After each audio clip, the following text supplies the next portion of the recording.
Congratulations, you finally made it to 4 p.m. You know what that means. Happy hour. It's time to kick back, relax, and dive into the world of sports with the Young Norvelle Show. Whether you're catching up on the latest scores, analyzing the big plays, or gearing up for tonight's games, we've got you covered. So grab a cold one, settle in, and let's talk sports. Here they are, Patrick Young and Terry Norvelle. All right, here we go, kicking it off on a Monday, April 14th, 2025, 131 short days away from the start of college football season, but who's counting? Hi, everybody. Welcome to a Monday edition, as I said, the Young Norvelle Show. Patrick Young, we hope to hear from a little bit later. We've got two guests lined up. I shouldn't call Patrick a guest. This is basically his show.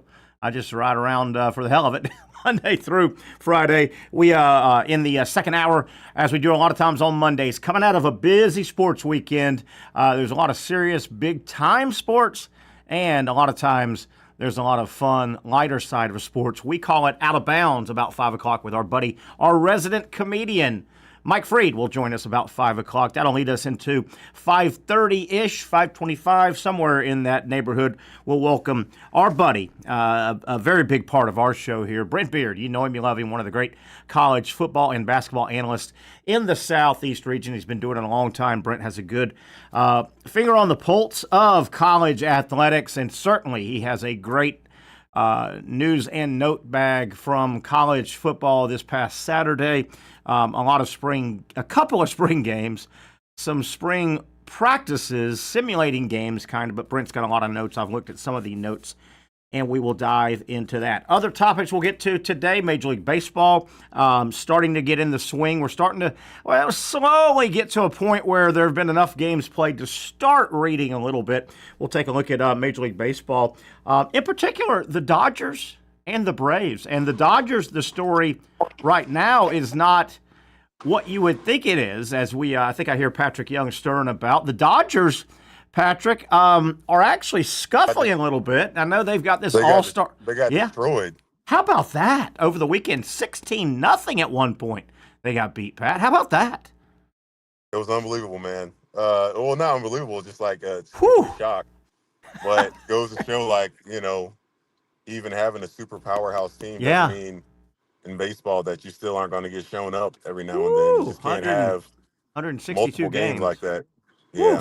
At one point over the weekend, the Cubs beat the Dodgers 16-0. The Dodgers, by the way, don't look now. The invincible Dodgers, Patrick, they're in third place in their division, and they're right now, their last 10 games, they're 4-6. After that incredible start, they are in third place. The Padres have the best record in baseball, 13-3.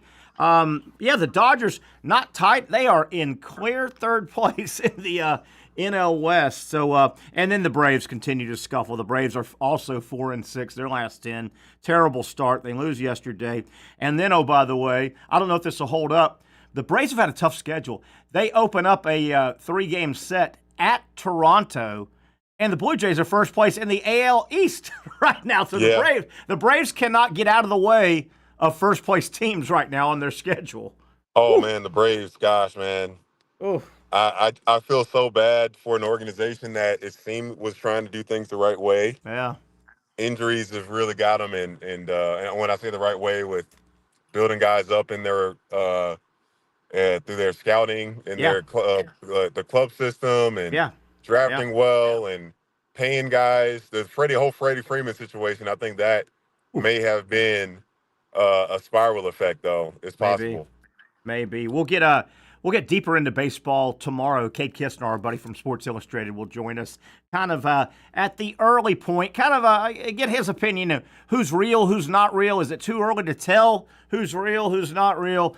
Some storylines. There's one storyline before we get off baseball, Pat, and I want to bring up the Masters, obviously, to lead things off. But there's one storyline I'm starting to track. Kansas City, the Royals, 8-8. They've opened up. They're right in the middle of the pack, obviously. I don't know if they're legit or not this year, but I'm tracking my boy Jack Caglione. Okay. Because at some point, you got to believe, particularly if Kansas City, give it another 6 weeks maybe. If KC's making any type of statement like they may be real, Caglione, 11 for 49 so far in the minor leagues. He's in Double-A, high Double-A. He's batting .290, 2 doubles, 3 home runs, 14 RBI. He's struck out 10 times. He's walked 5. That was a big area. A guy like Caglione, if you could, when you're that big and strong, if you can just cut down the strikeouts, make contact, and you're going to hit home runs, right? Yeah. He's only played 60 minor league baseball games, basically, between last year and this year. But I'm tracking him. You know, Bobby Witt Jr. is a superstar that plays for Kansas City. Jonathan India, former Gator, got traded to Kansas City. They got a little pitching.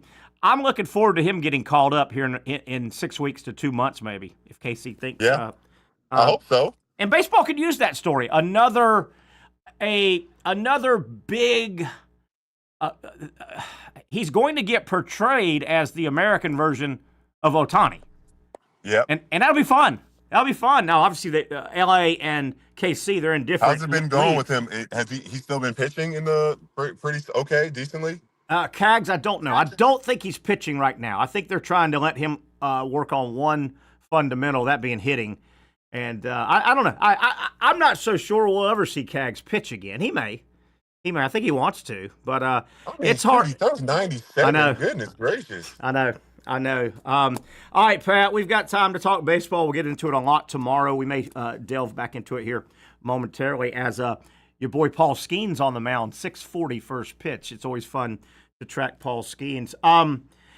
Patrick, the Masters. It once again, when everything lines up for the Masters, when I mean everything, the leaderboard, the weather, the drama, right? Nobody asked for better weather. The weather was incredible, and man, the Masters again yesterday, Pat. I hope you were settled in front of a TV like I was. Man, the back nine at Augusta, when things line up, it's as good a sporting event as you're going to find over 2.5 hours in the afternoon on Sunday, isn't it? Oh yeah, good. Yeah, in this time of year, that's for sure. You're not getting any spring football, no one's watching spring football. No, nothing going on. Without a doubt. Yeah, I mean, the class and the competition was great. Really was. Coming down and the storyline for Rory and his emotion and getting that done, that's all pretty great. It was something. It really was. I tell you, the first thing that struck me is on Sunday at the Masters, the final round, if it's a competitive, and it was competitive. It started a 2-stroke lead.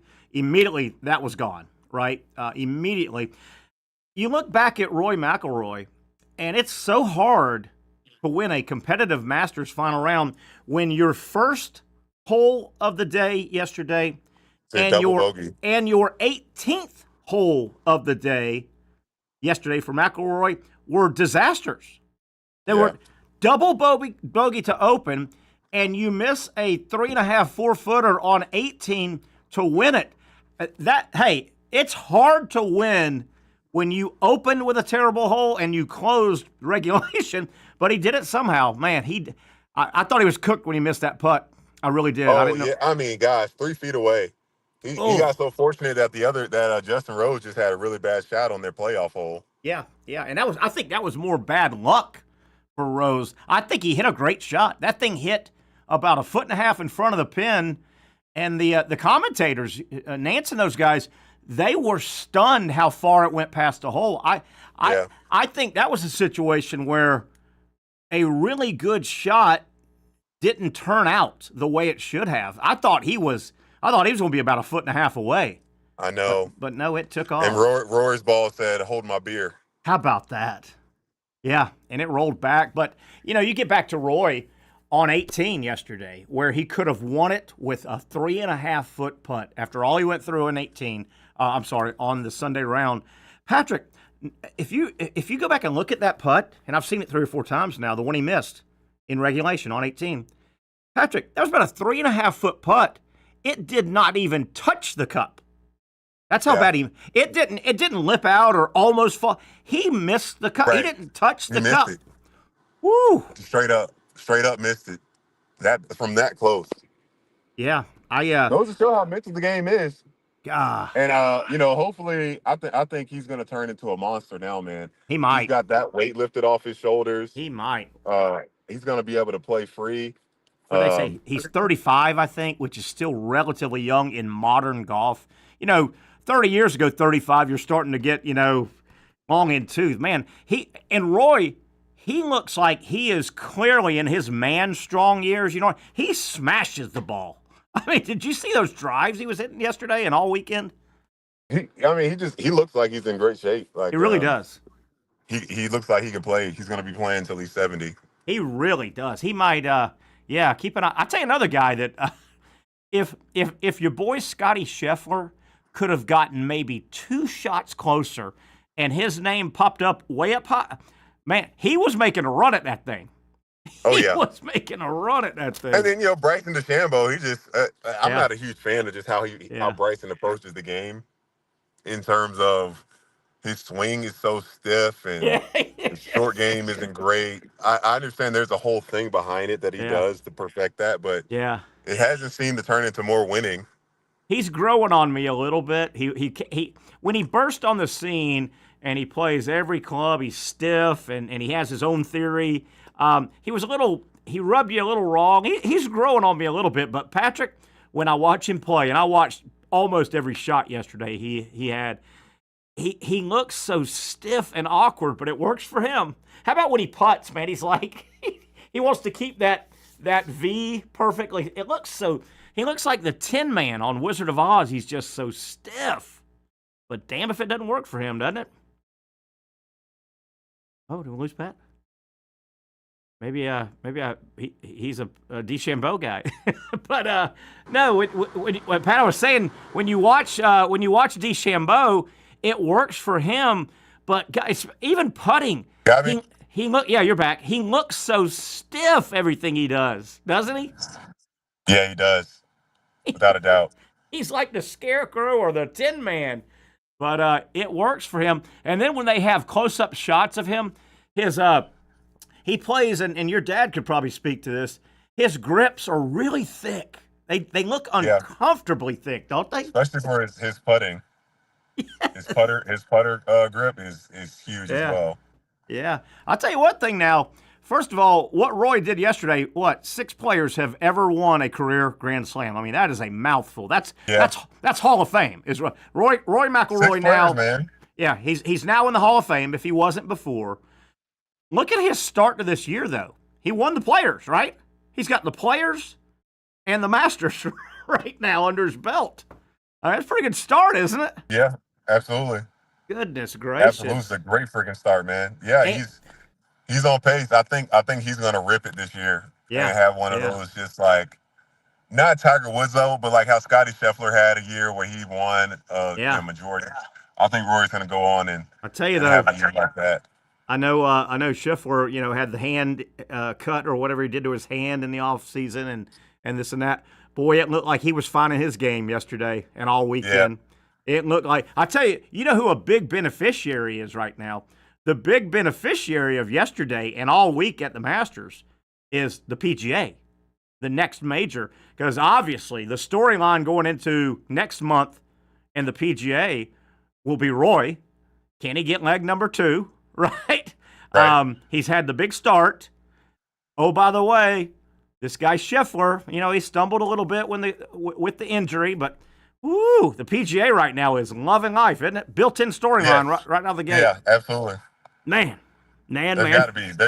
Yeah, I mean, and I think TGL seems to have ended up on a good like the perfect timing. I think it ending right before you get a major tournament like the Masters. I think it ended about 3 weeks ago. Maybe that's a good flow into this thing as well. Yeah, I didn't know that. Is it over? Is that the key? Yeah, TGL's over. Yeah, the Atlanta team won it. So it's pretty cool. I can't lie to you. I've watched a little bit.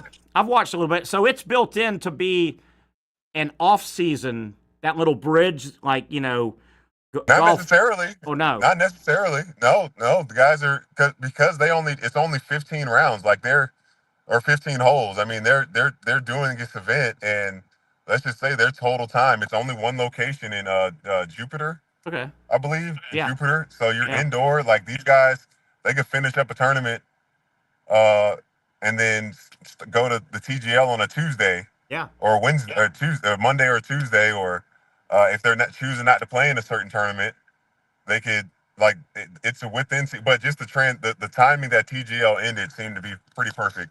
Lining up here with the Masters. Yeah, I haven't. I've watched it. It comes on in the evenings sometimes. I'm home, flipping channels. I've watched it a little bit. You wonder though. You really wonder. Will that concept? What is it? It's a controlled warehouse simulated game, right? It's controlled, simulated. Right. In almost. It's almost like a golf movie kind of. You're in a theater kind of, right? And you're watching this big screen and all. But you wonder, Patrick, I mean, I've often said, and this is not a new sport, this is a spin-off. But, I've often wondered, have we invented all the games we ever will have? I mean, are all the sports out there? And I know, I get this. That's a good point. This is indoor golf, but this could catch on, couldn't it? Yeah, it could. I just don't know, how else do you... what the Savannah Bananas have turned baseball into, how else can they? I don't know. There's probably some smaller sports games that I mean, did pickleball even exist 7 years ago? No, really blew up. And and again, I guess probably most of your brand new sports have been invented. These are adaptations. Like pickleball is an adaptation of tennis and ping pong But, this indoor golf, number one, it takes the weather out of it, right? The weather is taken out of it from the fans' aspect. You're not gonna spend a lot of money and get rained out, or say, man, do I really want to walk around a course 4 hours in the rain? So it'll be interesting. You mentioned Savannah Bananas. I don't even have this on my sheet right here, but I'd watched all that golf like most people, and 60 Minutes came on, and I kind of watched a little bit last night of the stories that are coming up, and I watched a few minutes about the Savannah Bananas. I didn't watch the whole thing. Did you happen to watch it? They had a story on the Bananas. No, I did not. I'm sure it's pretty good. I didn't either, and but that's a unique concept, and you wonder, Pat, why it took. Basically, the Savannah Bananas are the Harlem Globetrotters baseball. They're basically the Globetrotters playing baseball, and you wonder why it took so long for somebody to say, hey, let's adapt baseball with their own Harlem Globetrotters, right? I've never gone, man. People swear by it, though. They love it, the Bananas, and the show they put on. But, yeah, I don't know a whole lot about the backstage. Do you know much about the backstory? There's a lot of sashaying, Terry. You don't like sashaying. No. Yeah, I'll pass on the guys sashaying, but I've never gone. Have you gone? And people swear by it. My sister went, and she's the one that told me about all the sashaying. What'd she think about it? All in all, what'd she think? Good experience, but it's I don't know. Traditionalists like us might not enjoy it as much. Yeah, and it's funny when I was listening to the story last night. They were previewing the story on 60 Minutes, and at one point, the reporter said about the Savannah Bananas, speaking to longtime baseball writer Tim Kirkshin, who is one of the godfathers of baseball. And I'm paraphrasing here. The reporter said, talking to Tim Kirkshin about the Savannah Bananas, he said, it was the dumbest thing I've ever seen, and I can't stop watching. So I thought it was a great quote. So he liked it. He liked it a lot. It's unique. It's the Globetrotters on baseball field. Yeah, and that's what you got to go with the mindset as. You're not going there to really watch, but the guys, I want to take away, some of them are really talented and skilled, but not in the traditional way of baseball. Yeah. Where did your sister see the Bananas here or somewhere else? I'd have to ask her. It may have been Savannah. Because they've been here. They've been at the ballpark last year. That could have probably been it. It probably was 1-to-1. And they're so big now. I know. Gosh, it might have only been a month ago. They played the Tampa football stadium. They adapted the football stadium to a baseball field. One home run porch was a little short, but again, it's not the game that matters. I would also, Patrick, like to see the behind. They must practice a lot because a lot of stuff you can't totally act out, but a lot of that's acted out. But they've got to know what they're doing, and I mean, it's got to be hard to do a backflip and then catch a baseball and stuff like that. So it's got to take a lot of practice. A lot of practice, fielding the ball between your legs and all that crazy stuff they do. It's and then Patrick, the choreographed nature of it. A lot of it's choreographed, but man, they must practice a lot on that stuff, man. I follow the guy that started the Bananas on LinkedIn. It's just like a bunch of his stories of how they operate and the application process. Like these guys got to have a plan. Yeah. And like they don't just hire anybody. Like guys actually have had to play baseball before. Oh, you could tell that. Yeah. And they want them to have personality. They want these guys to figure out and try things, and they don't stifle them in any way. No, and you could tell so much of it is choreographed. You know they put hours of practice in there. I mean, they don't just say go out and hot dog it. You know, everybody can hot dog it, but you could tell, man, they've put a lot. Can you hot dog it, Terry? You can hot dog it? Back in the day. But, I mean, you see some of those highlights, man. They've choreographed this stuff hour after hour, man. It's got to be tough. Terry, it's hard for me to believe that you can't hot dog that you still can't hot dog. I probably could. I'll probably be laid up for a few days. We'll be talking to Dr. Bates. Hey, that's okay. That's okay. That's part of the game. Hey, Pat, let's take a break. Hopefully you can stay on another segment at least. I want to get your thoughts on, I've got strong thoughts on Nico, the Tennessee quarterback situation that happened. Can't wait to talk about that. Yeah, I got strong thoughts on that as well. Yeah, I want to hear your thoughts. Patrick Young, Terry Norvelle, and you coming back here on a Monday. A lot of topics to get into. We've talked Masters. We'll get back to that. Baseball. We've got Out of Bounds coming up. And then Brent Beaird also in hour number 2. Back after this quick timeout on the Young and Norvelle Show.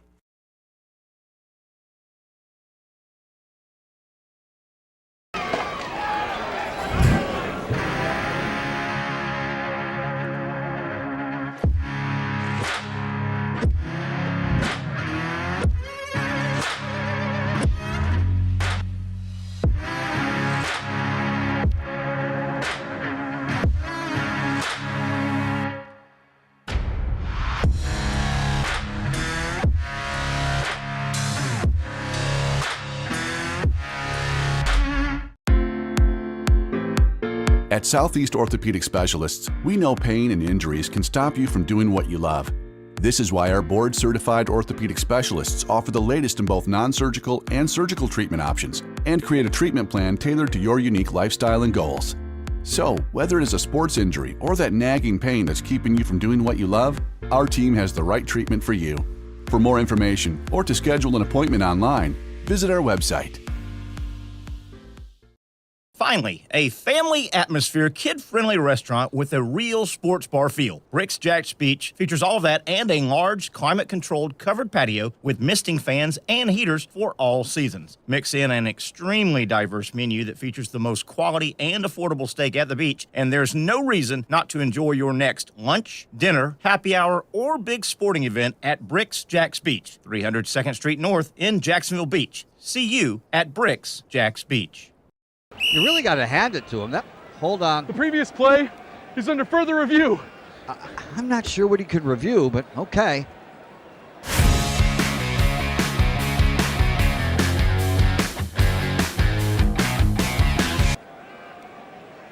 Sure has been a while. Dine in at Hurricane Grill and Wings for the football season. Well, there he is. Oh, what is that?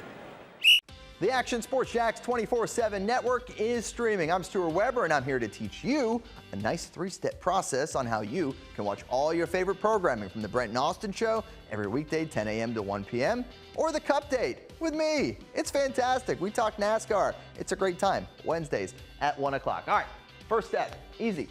Download the Action News Jax app. You probably already have it downloaded on your phone, so you might already have that one taken care of. Step 2, see that stack of pancakes up there? You click that stack of pancakes, and it's going to bring down step number 3, which is a full screen of all the different streams that you can click on, including the Action Sports Jax 24/7 stream.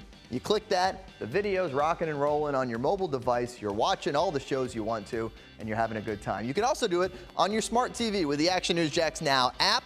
I do it on my Samsung TV at home. It's a great way to watch it on a nice, large screen for all the content. That's the Action Sports Jax 24/7 network. Hope you can find it. You trust CGC to make your water great, and now you can trust CGC with your plumbing needs as well. Fast, convenient scheduling, licensed and insured. A quick call away at 904-552-1242. You never know when you're going to have an issue with a shower, toilet, or maybe it's a sink that sometimes is easy to fix. All right, let's be honest. I'm not fixing anything. I'm totally staging this because when I have a plumbing problem, I call CGC Water Treatment and Plumbing. Trained professionals, transparent pricing, customer satisfaction. Small problem or even a bigger issue. Maybe you need a new tankless water heater or something a bit more intricate. The experts with 25 years of experience at CGC Water Treatment and Plumbing can do it all. Call 904-552-1242 or visit cgcwater.com. That's 904-552-1242 or cgcwater.com. CGC Water Treatment and Plumbing, an authorized independent Connecticut dealer. Florida license number CFC 1432579.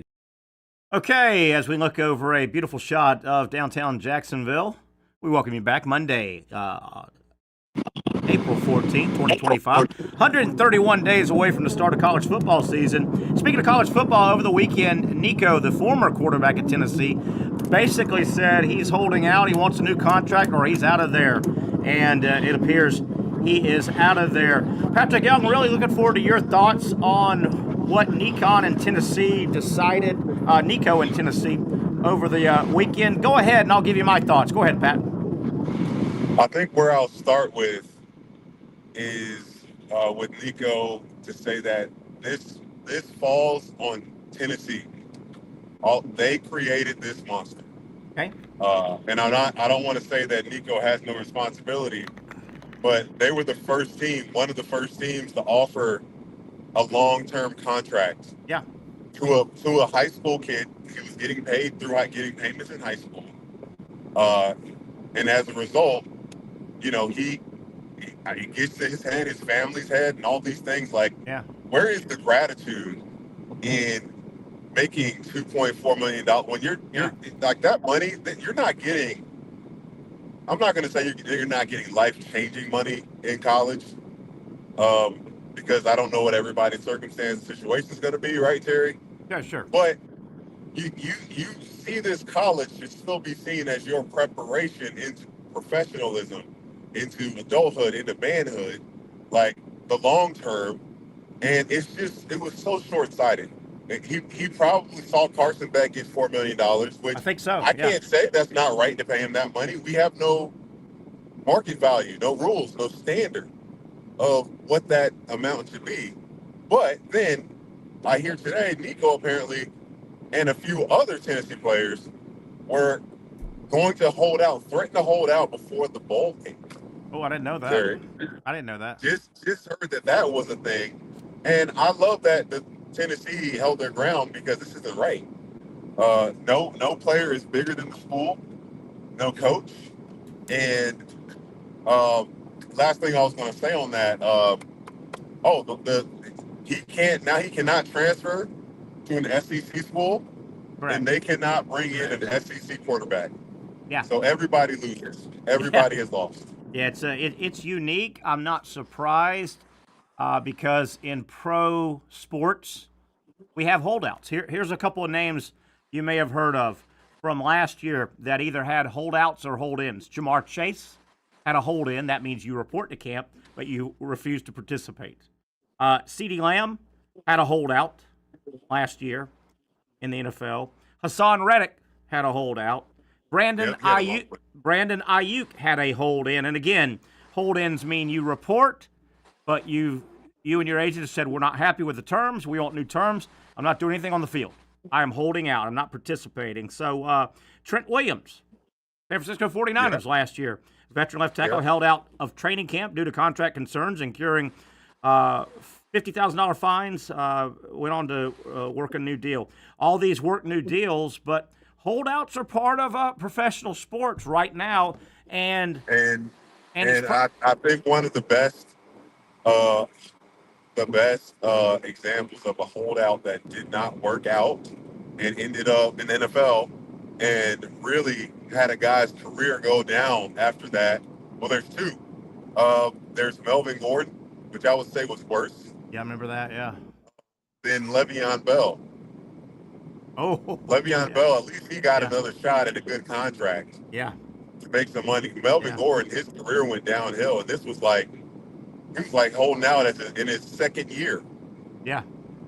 In the and NFL, like there's a prevailing thought. I've heard it from several of my buddies I've talked to over the weekend, and you hear it, you see it when you read some national.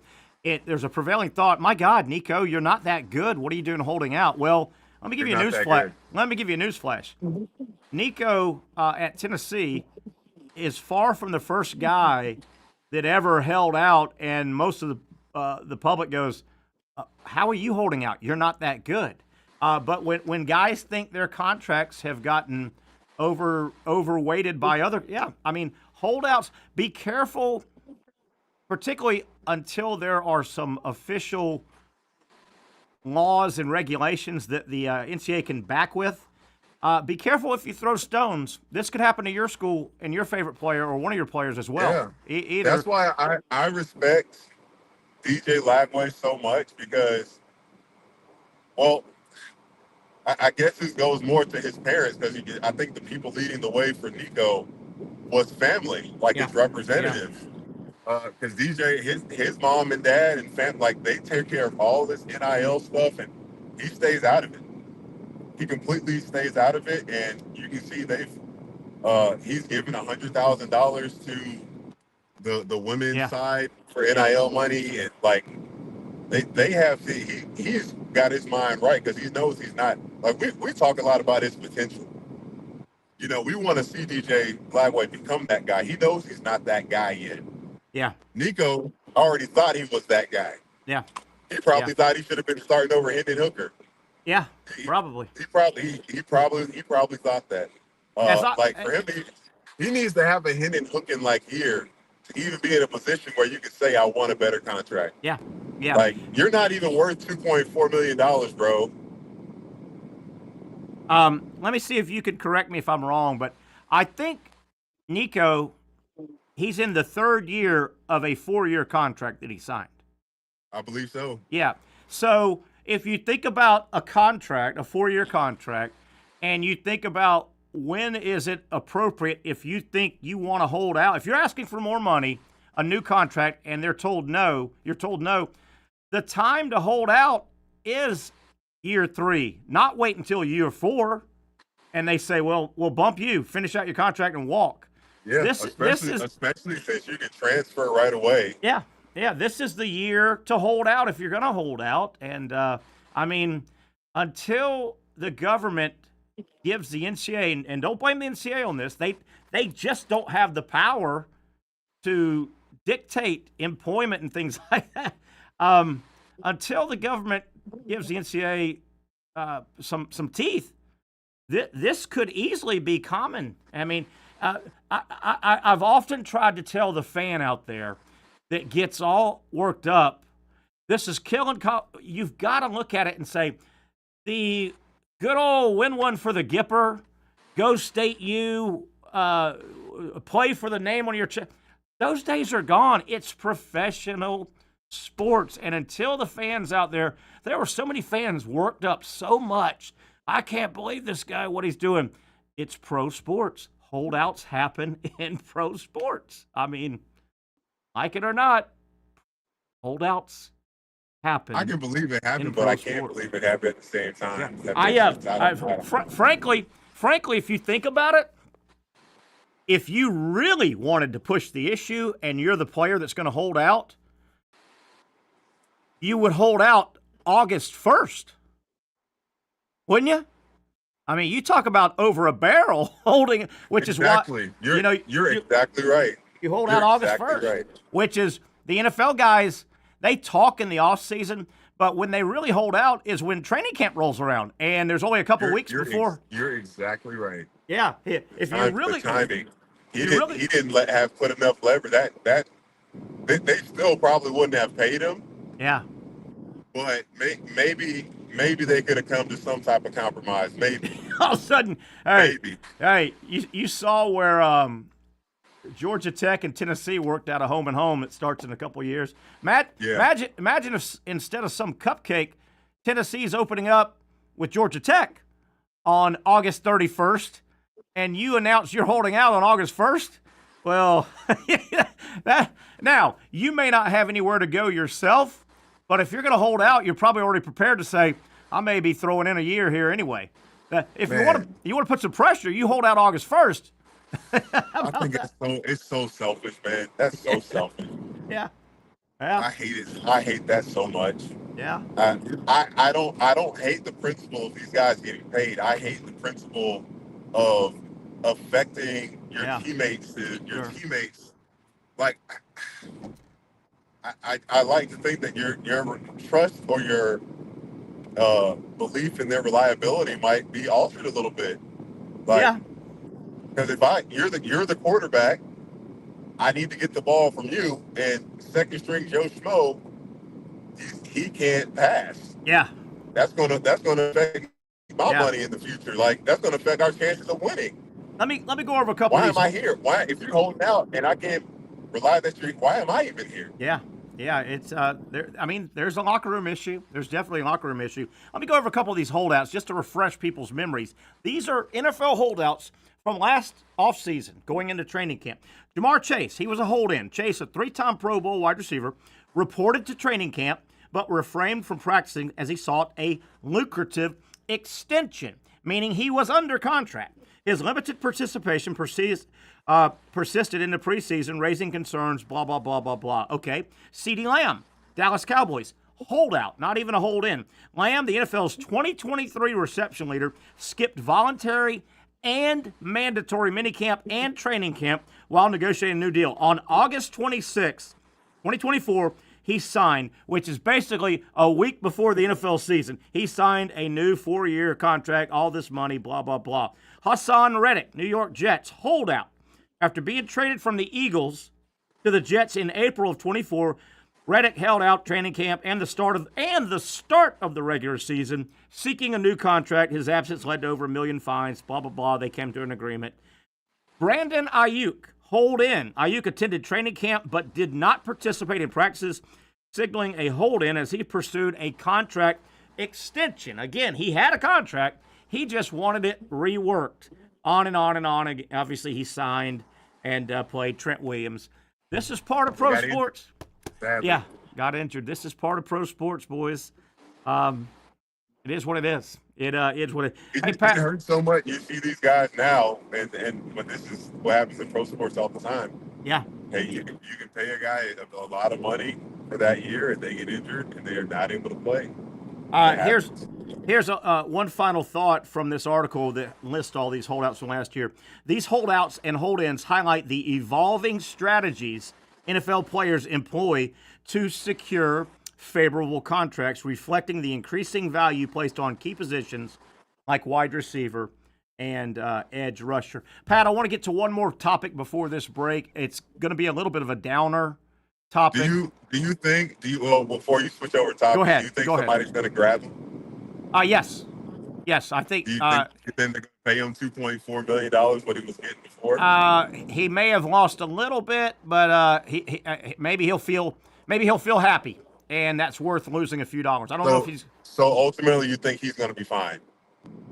Yes, I think Nico will be taking starting snaps in late August, early September for somebody. It won't be an SEC school, but a lot of schools out there. I don't think Nico's a great player.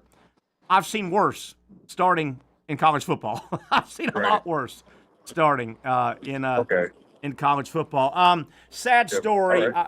Sad story over the weekend, Patrick. And when the first news broke, I kind of had a feeling I knew what it was going to turn out to be, and unfortunately, it was Kyron Lacey, the former LSU wide receiver, who was a nice player. He was going to go in the draft. You know, he got in that automobile situation where he wasn't physically in the accident, but his wild driving caused other cars to collide, crash, and there were deaths involved. Lacey supposedly circled back when the accident happened, never got out of his car, never called EMT, never assisted, and just drove off. Finally turned himself into authorities back in December, January. He was probably going to look at some decent jail time, And it was reported over the weekend he had passed away. When I read it, Patrick, I immediately said, man, this smells like suicide. And it ended up, police are saying it looks like it was suicide. They were trying to bring him in.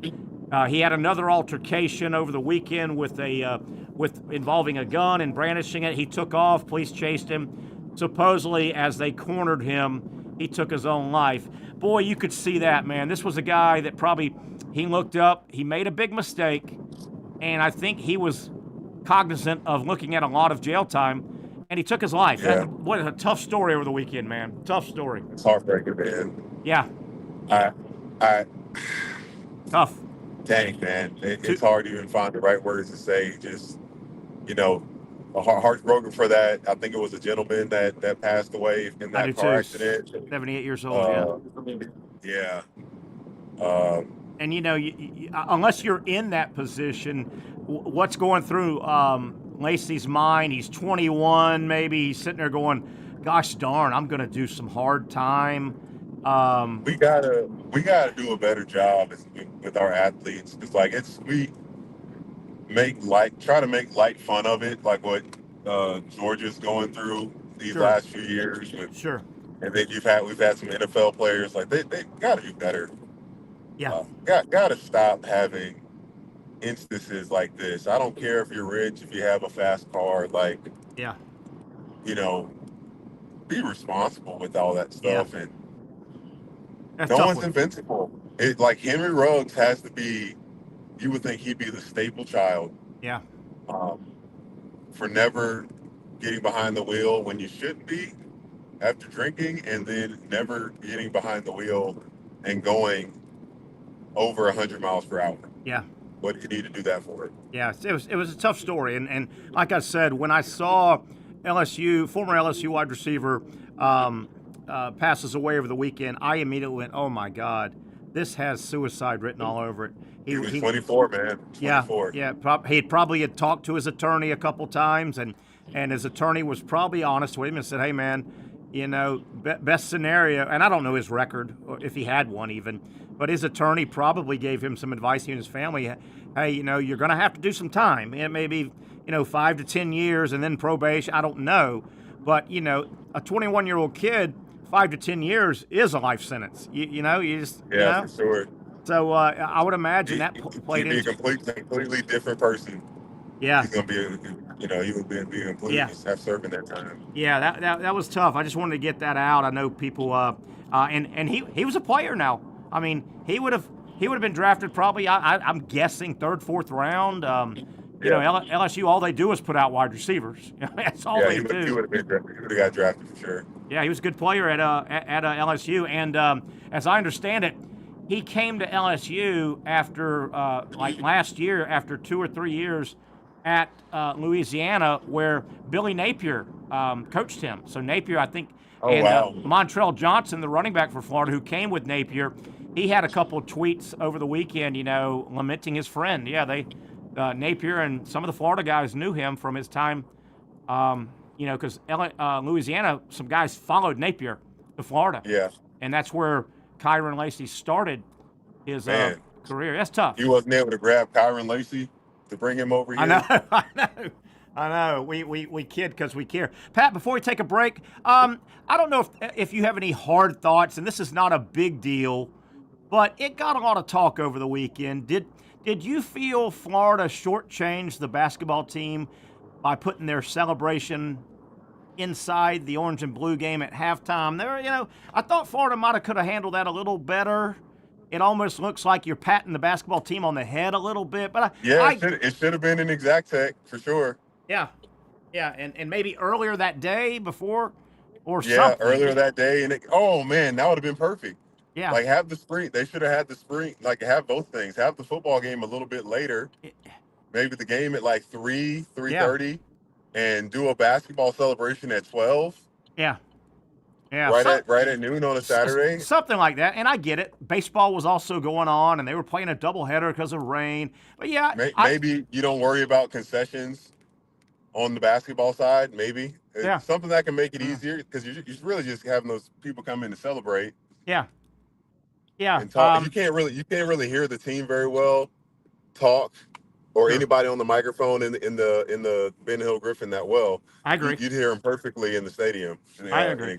And again, I don't think it was a life-altering moment, but to me, it was a little, oh, that's cute. The basketball national title, that's cute. And I get it, logistics. The team's about to fracture, and some of them are going to camp and working on the draft, and I get all that. But to me, it struck me a little bit like, hey, Gator basketball.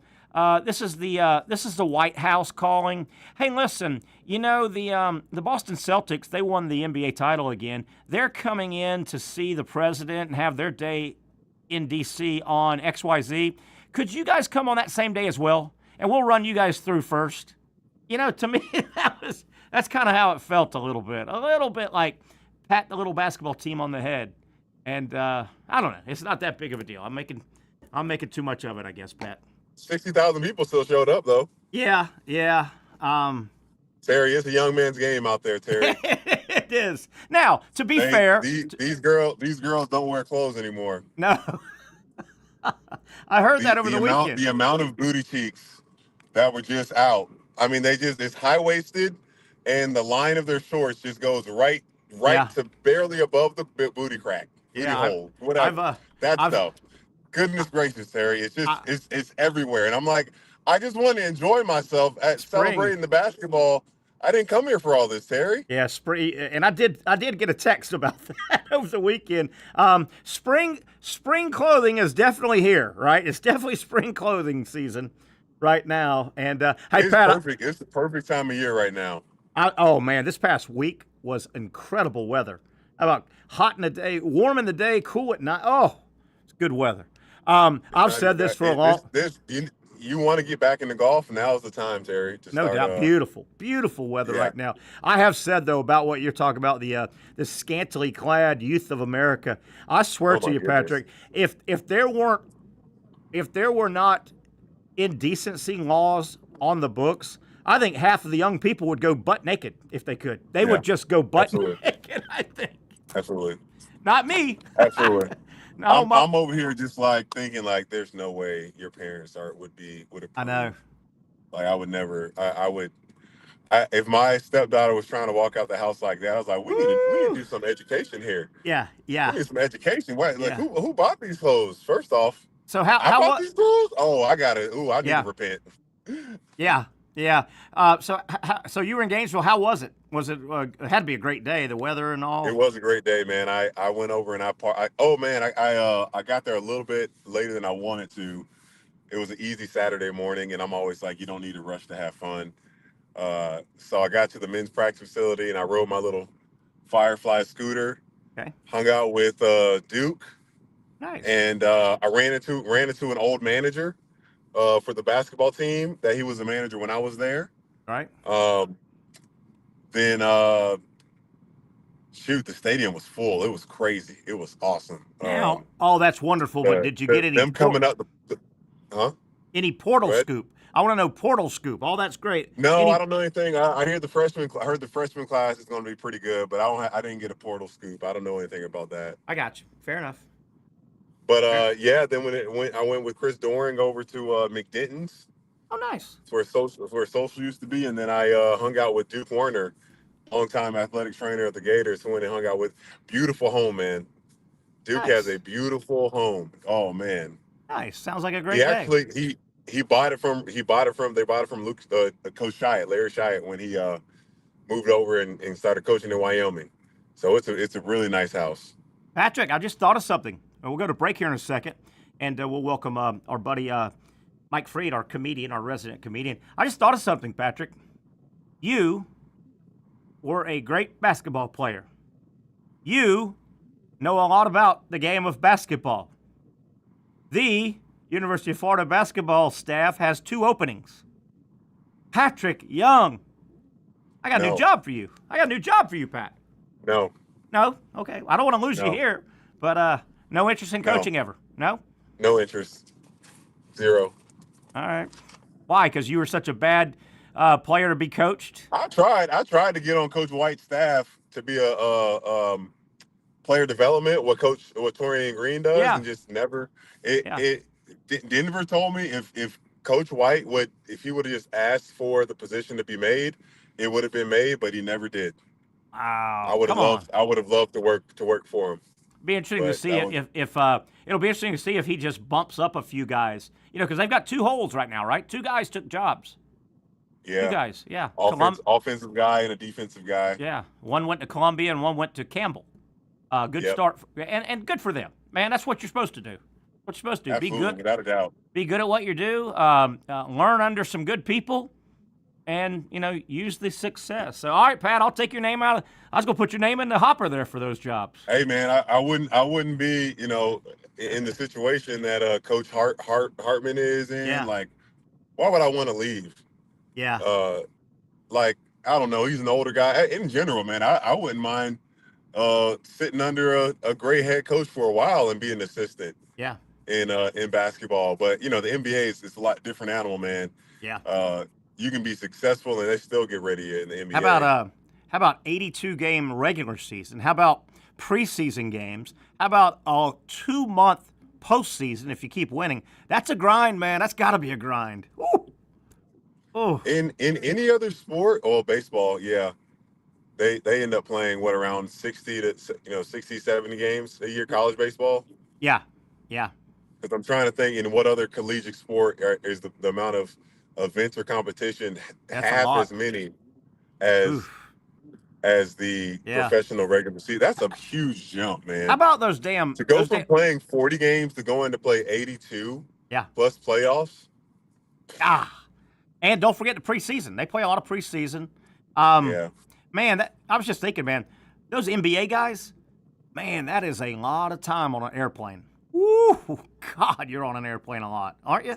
And they don't let you collect points either. I remember that. Is that right? No. Yeah.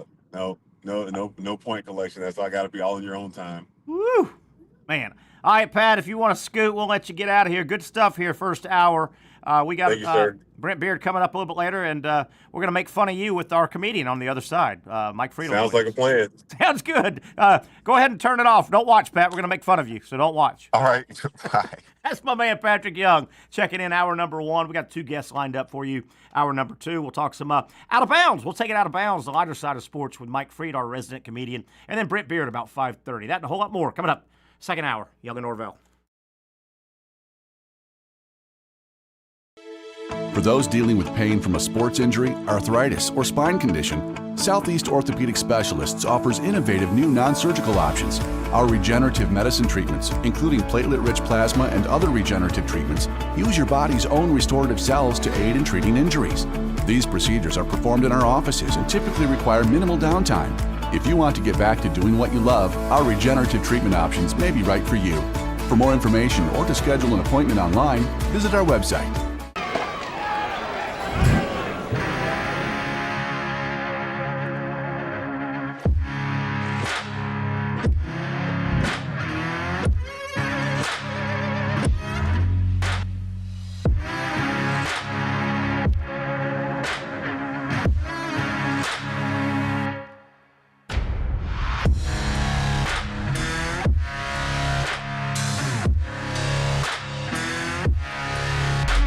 Finally, a family atmosphere, kid-friendly restaurant with a real sports bar feel. Bricks Jack's Beach features all of that and a large, climate-controlled covered patio with misting fans and heaters for all seasons. Mix in an extremely diverse menu that features the most quality and affordable steak at the beach, and there's no reason not to enjoy your next lunch, dinner, happy hour, or big sporting event at Bricks Jack's Beach, 300 2nd Street North in Jacksonville Beach. See you at Bricks Jack's Beach.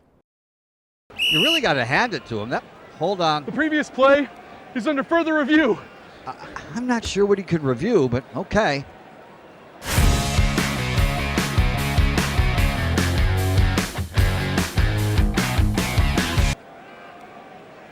Sure has been a while. Dynamic Hurricane Grill and Wings for the football season. Well, there he is. Oh, what is that? Hey everyone, Olivia Tasley here from Action Sports Jax to tell you all the different ways you can watch our new 24/7 network. 3 easy steps. You don't even need a pen and paper to write it down.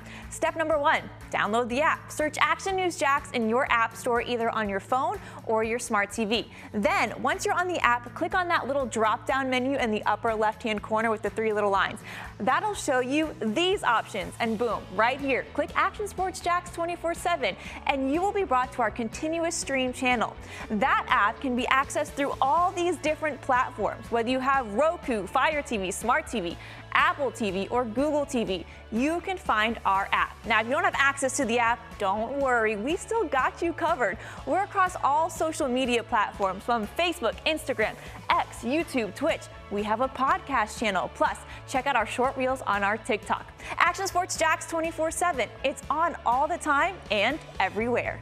It's a new logo, new branding. With Bold City Heating and Air, it's an old school approach. One of the few locally owned and operated air conditioning businesses left in Jacksonville. It's hot, Florida in the summer. You can't do much to avoid it, but you can keep cool with Bold City Heating and Air. It's every customer counts kind of service, from when these trucks have pulled up to my home over the last couple of years and when they pull into your driveway as well. From communication to pricing to the actual service, everyone at Bold City Heating and Air cares about you. You know who's coming to your house. You know they will be well trained, and they will respect your home.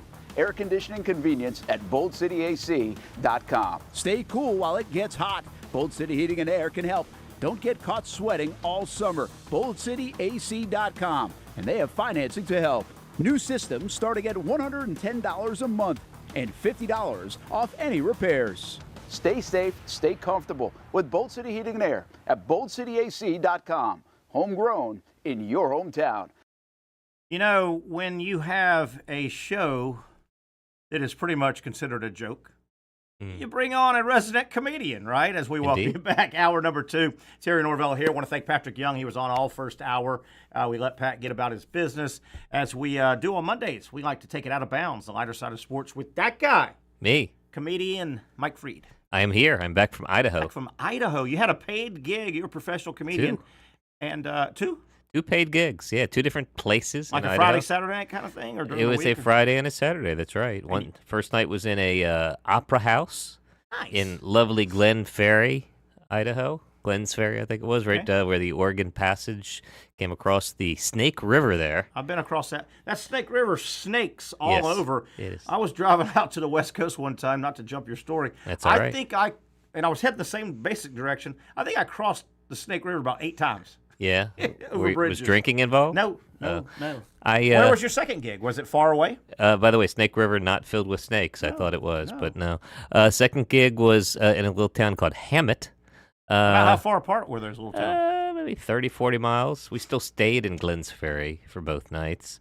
And this one was in a winery. Apparently, it's very good wine country out there. I didn't know that. Yeah, they got the same either longitude or latitude, whichever one goes. Now, being 30, 40 minutes, you couldn't just do one big show? Could they all just kind of converge? I don't think anything big happens. No, it's just separate places. Good that crowd? wanted to. Yeah, actually, the Opera House was amazing. And were these comedy nights at these places, or were these comedy clubs that were? They were not comedy clubs. The Opera House was just that, kind of to picture a smaller version of the Florida Theater here in beautiful Jacksonville, Florida. No, but gosh, that was really bad. I know. No. But so that was that. It was kind of funny though. I will say this: the like so many of those little towns, it was built 30 feet from a railroad track, and so the proprietor of this theater told us before the show. She goes, "Look, probably about twice during the show, the railroad's going to come through. It's going to make a lot of noise."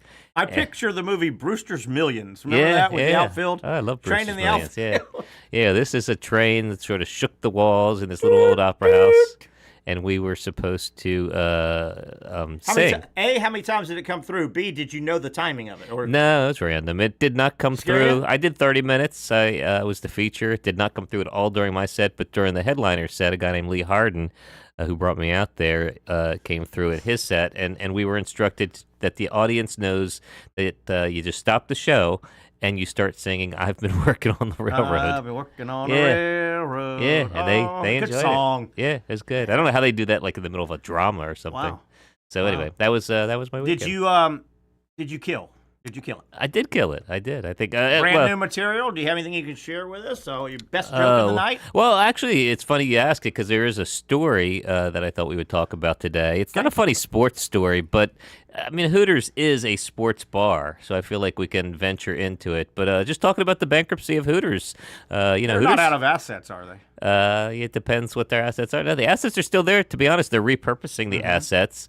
They've decided, this is no joke, although I have a joke to conclude, that they're going to become more family friendly.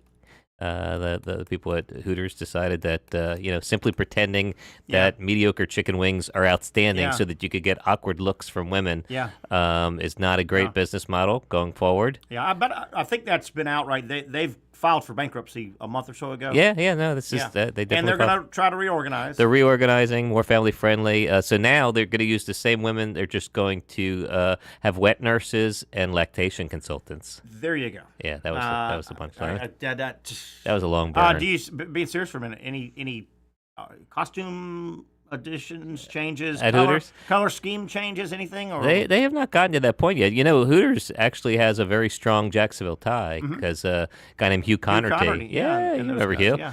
But they got it started. Well, they didn't get it started. The first one was in Clearwater. Clearwater, yeah. But Hugh found it and then brought it back. And I think the first one was either the Landing or Goodby's Creek over there. I think so, right there by the marina kind of over there in that area. Exactly right. Being serious for a minute, I want to thank, we had a relationship for about almost a year and a half or so with Twin Peaks, which is kind of a different motif. Yes. Idea, and those folks were good. We did about a year and a half. Is that what you call it, a motif? I think, or what is that? I'm just kidding. No, you're using the word right. The environment. The environment is they're the lodge, Windsor Lodge versus not that I think Twin Peaks doing well. We had a great relationship. We just ran our contract.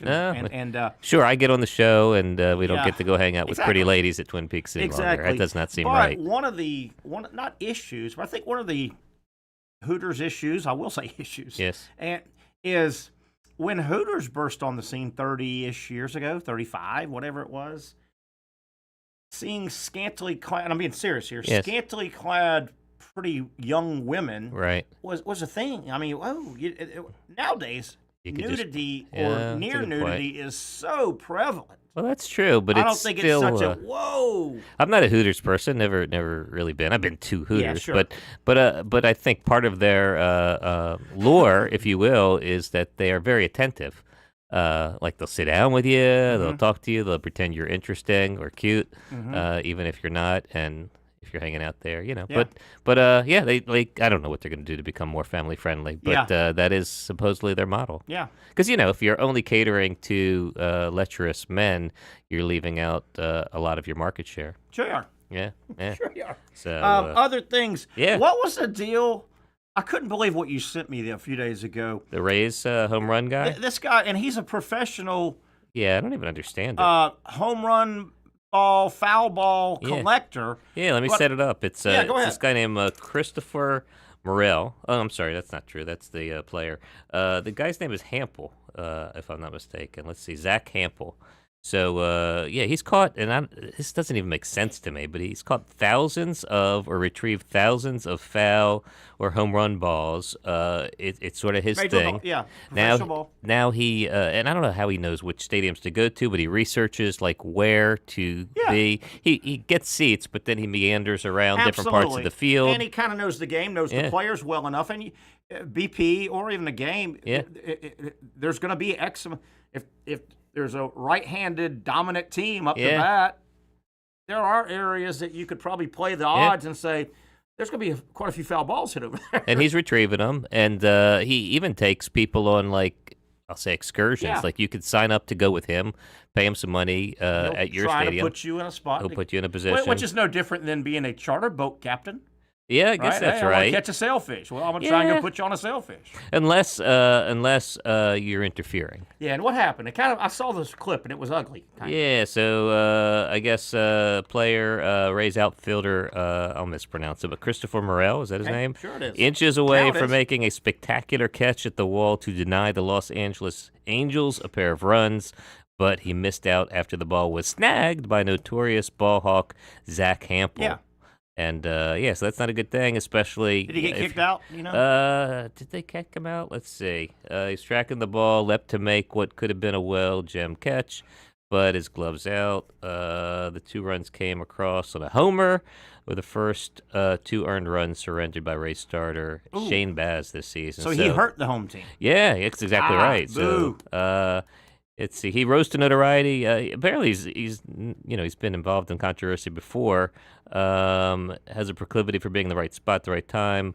I don't see where he was kicked out or not. But I am being serious on this topic for a quick moment. Yeah. You're very serious today. I am very serious.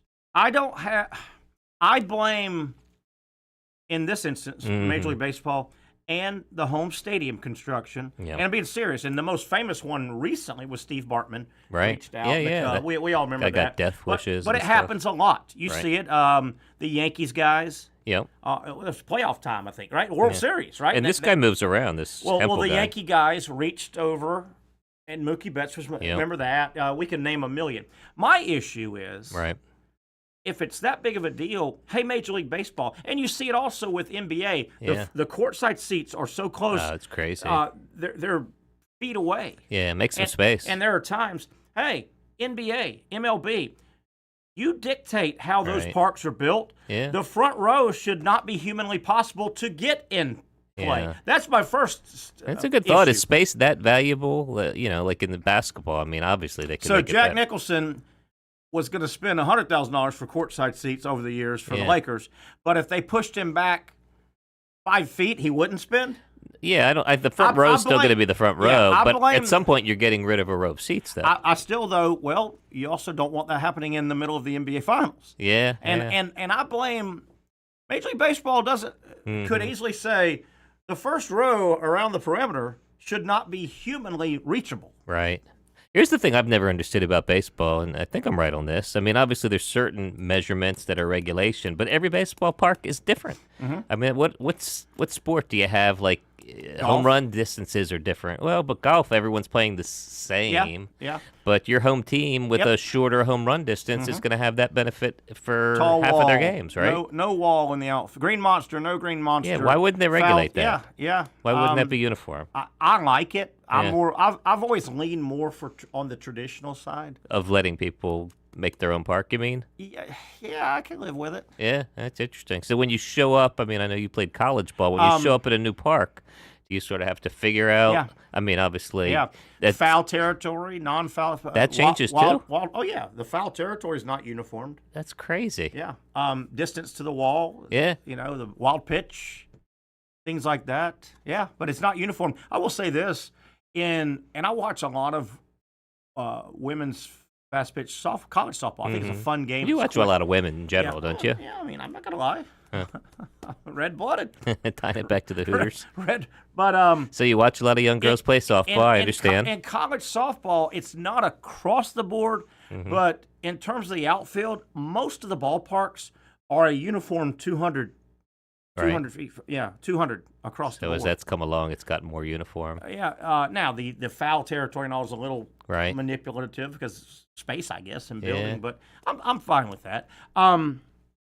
Did you see, staying with basketball, I want to throw one out to you. Did you see last week and Luka, who got traded to the Lakers? Doncic. He got thrown out of a game last week, and he swears the official was wrong. Luka, supposedly there was a heckler. Right. They were in Oklahoma City, right? It was a road game. Obviously, the fans cheering against and heckling Luka. Right. Supposedly there was a running dialogue between Luka and this fan. Right. And Luka makes a nice shot, and he's running back down court, and he's kind of near one of the sidelines, and supposedly he's screaming and berating the fan, and the official was between him and the fan, one of the officials. He thought he was screaming at himself, at the official. Oh, gosh. So it was Teed him up, threw him out, and he goes, no. I was screaming at the fat tattoo guy. I wasn't calling you a fat muckety-muck. I was calling that person. That's interesting, but you can't retrieve it at that point. He got ran. Huh. I wonder if he could have given more specificity. Like, I called him, this, that, and you're not that. You're very handsome. You're handsome official. Yeah. Got ran, so be careful who's between you and the fan. You got to be careful. You got to declare your insult when you're going to shout an insult across a long place. I wonder if I mean, if the ref was like insecure, like whatever he was yelling about the fan was similar. I got one more to get to. Do you have another one? Well, you had the Pirates Stadium, didn't you? I got another one in addition to that. Did you hear what the Pirates did though? I heard that they. Well, this race is an interesting question. Yeah, they got rid of some old historic bricks where people could pay money. People paid money, right, to be at the ballpark 25 years ago. And they recycled them, so you do one in memory of your father or your brother. They scooped them up and took them to the hall. Well, I mean, I Don't always you wonder. Say Saturday at 10 if you ever come get your. And people are hurt. Or repurpose the bricks if you want to do it the right way. And I think they're finally going to do that. But I think they crushed some of them. Some of them they crushed, but don't you make an announcement? Hey, if you bought a brick, people. I can see how people would. I put Grandpa's name or my husband's name or my wife. Yeah, it's supposed to feel. I know these things aren't necessarily for everything. I've got one. My parents bought one down in St. Augustine at one of the memorial areas. They've got a brick, and it's in memory or in honor of my wife and I getting married. However, she is my ex-wife. Okay. So I don't know. I feel like I should be able to go. You want to buy it to crush it. Or at least change the name on the brick or do something. I got a couple things at JU with my name on them. I did too. The Terry Concert Hall, Terry Lane. Oh, you know what I got? This is really good. Were named after me. When the River House, the River House there, that used to be nothing when you and I were there. It's nice now, man. Now it's nice. So when they rebuilt that, they were doing for a certain amount of money, you could get a stein to be left in the bar area, and whenever you show up, they're supposed to fill it up for free for you. Like when you walk in, like when Norm walked in Cheers. Right. So if you ever, I've drank out of it like 2 or 3 times. Nice. But if you happen to be at the River House at Jacksonville University and you want to pretend to be Mike Freed, you might just get a free beer. It's sitting there behind the counter. Getting back to the Pirates, 10,000 bricks were sold 25 years ago. They were placed right outside, I think, the home plate entrance. Yeah. And they're redoing their stadium. Right. So construction started. They just kind of craned. Yeah. How does somebody in Pirate organization not go, don't you think we want to announce if you want to come get your commemorative brick that you paid for? Right. Or repurpose them. Such a missed opportunity. Absolutely. You could actually biggie size them. You could be like, hey, we're going to get your brick, and for an extra $3,000, you could put it into always this biggie size. thing. Everybody knows that. Yeah, I've always wondered, though, in development or donations for things, like, it's always you can buy this building or you can buy, this wing or this stadium. And, I do all right, but I'm not going to be buying a stadium or anything. But you know what I could afford? I could afford a urinal. Yeah. I think a lot of people would pay money to piss on Mike Freed. Right. So, I mean, and here's the thing, too. Like, you go into a building. Where do I? Like, a lot of times, you don't even know what the building's called. But I guarantee you're spending a little bit of time when you're standing at a urinal. Yeah. And if my name was in a little brass plaque at the bottom, that could even be where you aim to pee. This isn't, you made me think about this. There was a time not that long ago where advertisement was sold in public restaurants, bars, stuff. Yeah. That a lot of people are going to use, and you're controlled. They still do. You don't see as much. You know what else you don't see as much? There was a period there. It's probably because you're sitting down to pee more often. No, now that you get watch older. it. That's a filthy, dirty lie. That's a dirty lie. Well, that's a slander. I haven't validated it. But do you represent slander or anything like that? Do I represent slander? Yes, I stand up for slander. Do you take I like cases? Occasionally. I'm charging you with that right now. Oh, okay, I'll throw myself in jail today. The other thing that went away, 2 things, advertising-wise. I've always been kind of, I own the show. We sell marketing. And let's be honest. This is an advertising business. It really is. Which, by the way, if you might want to be a sponsor on the Young Norvelle Show for this very segment. We've got one close. Yeah? All right. Very exciting. All right. So something that... you remember, this was 10 years ago or so. You could be driving down the roads of Jacksonville, and I think anywhere. Mm-hmm. I used to sit in Gainesville and stuff. Yeah. And people on their personal automobiles would get hired. I'll pay you X to let me wrap your car. They still do that. I don't see that There's some much Farrah ones out there. Oh, sorry, they're not a sponsor. But you don't see that much anymore. Yeah, not much. Do you remember the cool cigarettes? Do you remember the vans and stuff that would have changing? Yeah. And they would be the company's vans. Right. They would hire drivers and tell them what peak busy roads to drive on, and that kind of went away. You see a lot of that stuff in other cities. I think the challenge here, to be honest, is the literacy rate. I think a lot of people can't read the signs, so they color code them, and they use texture, but that's dangerous because it's hard to touch a car while it's going by. The head ball coach, he had the great quote when Florida was playing at Auburn that one night, and a game had just started, 7:30, big game, and just above, you could see this smoke wafting behind Jordan Hare Stadium. Yeah. Big game and all. And after the game, somehow Coach Spurrier said, he was told it was the library that caught fire. And it was. One of the libraries on campus caught fire at Auburn. Yes. And Coach Spurrier said something to the effect, shame. Most of those had not even been colored yet. As only the head ball coach. That's pretty good. I didn't know he's that witty. Hey, I've got another one. I've got a baseball one, and this is a feel-good participation story. Oh, okay. Good. This worked out good. I'll jump True in. story. Okay. I don't know if you heard. Last week, Division III baseball, so not the big boys, Division III. We had 42 games versus 99, and it turned out so beautiful. Mm-hmm. You're thinking, man, these must be pretty good teams. 42-game winning streak versus 99-game winning streak. Yeah. Losing streaks. Oh, my gosh. You had a collision of Division III baseball. Both teams out of New York City. 42-game losing streak. Lehman College. Oh, Lehman sounds about right. And the beautiful thing is they met last week. Yeah. 99-game losing streak. Yeshiva. Yeshiva, they sound good. College. Yeah. They collided. Poor Yeshiva, and So, for Passover too. Somebody's going to win, Yeah. and to make it great, They can't tie. It seems appropriate. even better. Yeah. It was a doubleheader, and they split it. Oh no. One got a win, and the next game, the other one got a Wow. You think they set that up? Huh. 7-6, 9-5. Yeshiva lost the first one, so their losing streak went to 100. Right. But they ended it with the second game. How's that for everybody wins? Wow. That's Everybody wins. What do we know about Lehman? I mean, Yeshiva's obviously a Jewish, probably, I don't know if it's a rabbinical school, but it's a very Jewish school. One's in the Bronx Yeah. and one's in Manhattan. 99. How do you keep a team going with 99? 90, how many is that? Guys, we're going to have practice tomorrow. Why, Coach? Yeah. Why are we practicing? How many games do they play a year? Is that more than a year? Oh, yeah. It's like 2 years. Well, at least the 42 could be. Yeah. Not 90. Well, we hadn't played 42 games. Yeah, so that's like It's 2-3 years of losing. Same coach, probably, right? Lehman is in the Bronx. Lehman is in the Bronx. Yeshiva, Manhattan. Yeah? And, buddy, they got together. And thank God. Wow. Thank God it was a doubleheader, and they split. Yeah. Wouldn't you hate to walk off and you got swept? Yeah, well, I don't know. I mean, so at a certain point, you get so bad, you almost want to stay bad, don't you? Yeah. It would ruin your image. Felt good, though, I bet, for both of them. Yeah. They both walked out of their winners. Yeah, that's good. That's really good. God, how do you lose 99 in a row? Oh. You may ask. I may ask. And this is from last week when you blew us off. No, I was here last week. Yeah. You just don't Was it? remember me. Was it? Oh, yeah. You may be saying I've been on a roll. Were you here last Monday? I was here last Monday. I think it was on that video, so I wasn't in person. Might have been. And, yeah, I don't take you serious on the video. I don't really take you serious in person. Right, understood. Rightfully so. Terry, 99-game losing streak. That's got to be the record in Not? Wow. How about back in 2003 all the way through 2013? How do you keep this together? Yeah. Caltech lost 228 in a row in college baseball. Wow, that seems. Caltech. I don't know much about Caltech, but Sounds obviously like a they're little going to be.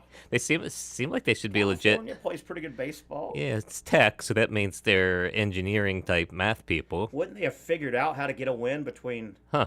How do you keep that program going? I bet you I could have played at a school. If I found a school, that's where I should apply. And I still have eligibility, by the way. You should ship that urinal of yours to Caltech. I could be like, you guys haven't won in a while, so I am not going to make you any worse.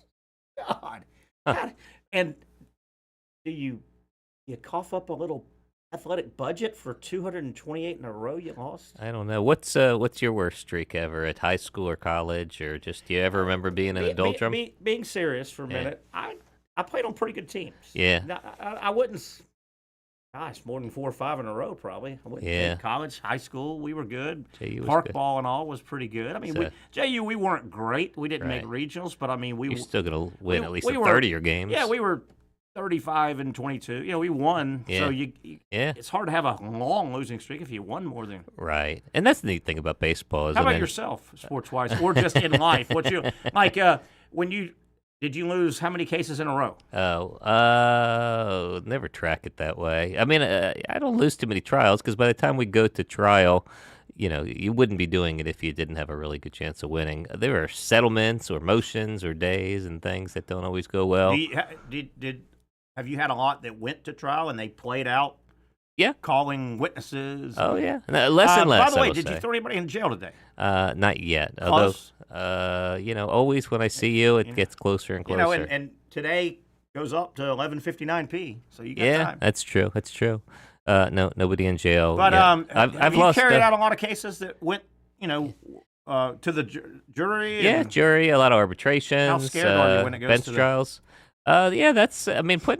Obviously they're not. I'm trying them, but they're not my cases in terms of me being the one with something at stake. So I'm sure it's worse, nerve-wracking for those people. But it's tough. It's a weird system. They say that our system is the worst system in the world, except for every other system. Yeah, so yeah. it's you're taking. I always tell people that are like, I want my day in court.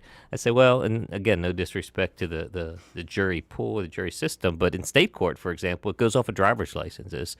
So I don't know what you're talking about. we select jurors based on do they have a driver's license. In the federal court, we select people based on voter registration.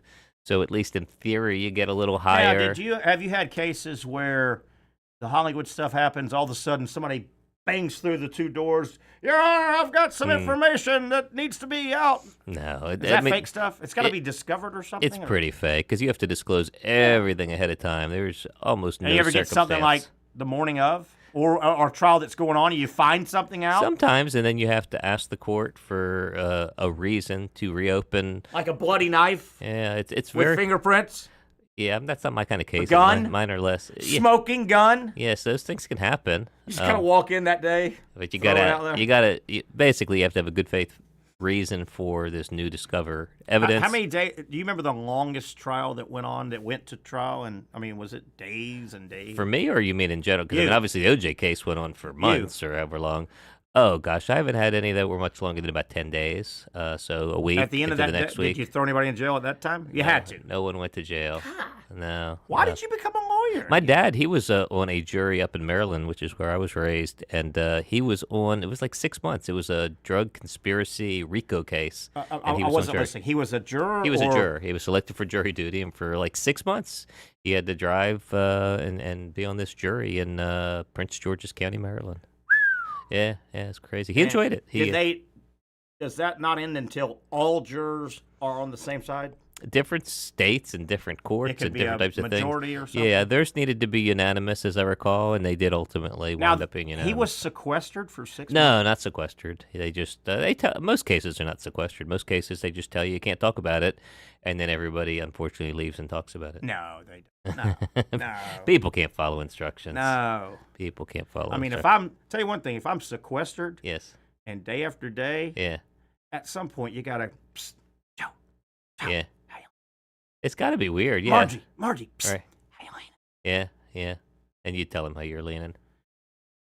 That's how you get kicked out. Not supposed to talk about it. Supposed to wait until all the evidence is in. But getting kicked out, is that a loss or a win for the juror? You're like, dude, I got to get back to life, man. Yeah. And they pay you like a set fee or something, and they feed you a couple times a day. Right? My dad was excited because he was a union mechanic and for the airlines. And under their union contract, if you got called for jury duty, you still got your pay. You got time off with pay. So he got his little stipend from whatever he was doing, and he got his salary. And yeah, it's one of the most exciting things he ever did. Was he the foreman or whatever? He was not the foreman, but you get more. Do you get more for the foreman? You do not get more. Oh, I don't want the responsibility then. It's Hell true. with that. I don't blame you. Hell with that. Have you ever been called for jury duty? Yes. And they rejected you? Nope. I got called, and they, early in the morning here in Jacksonville, I got called, and gosh, there must be 300 people that go down every day, and they 10 or 12. Maybe 15, go to this courtroom. Yeah, so I got sent fairly early. Right. Do you remember Mike Riley since passed? He was a bailiff, long-time bailiff. I'm sure I'd know him to see him, but I don't know him by name. I got sent to a room, a courtroom, and what do? They put like 12 in a... Yeah. A bunch of them are in the courtroom, but 12 at a time they start. So you're hearing. Right. So then I get up there, and they ask a couple of questions to... They go and I get selected. Oh, you do? Okay. So it sort of. I didn't know this at the time, but I got selected. So after lunch, they said this one. Mm-hmm. And I think the trial started that afternoon. Okay. And it went a few days. And I got to remember how this played out. Were you an alternate? I didn't know it. Oh, right. They don't tell you. No, because you wouldn't listen as intently. Yeah. So when it ended after 3 or 4 days, and it went 2 or 3 days. Yeah. And criminal case, probably? It was like a workman's comp fraud. This guy Did you throw anybody in jail? I tried.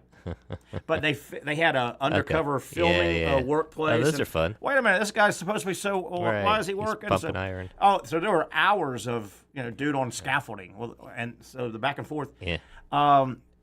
As it ended. Yeah. And they sent the jury to the room and they said, I think there were two of us. Yeah. And they go, well, first of all, Mr. Norvelle and Susie Q and whoever. Right. You actually were alternates. Right.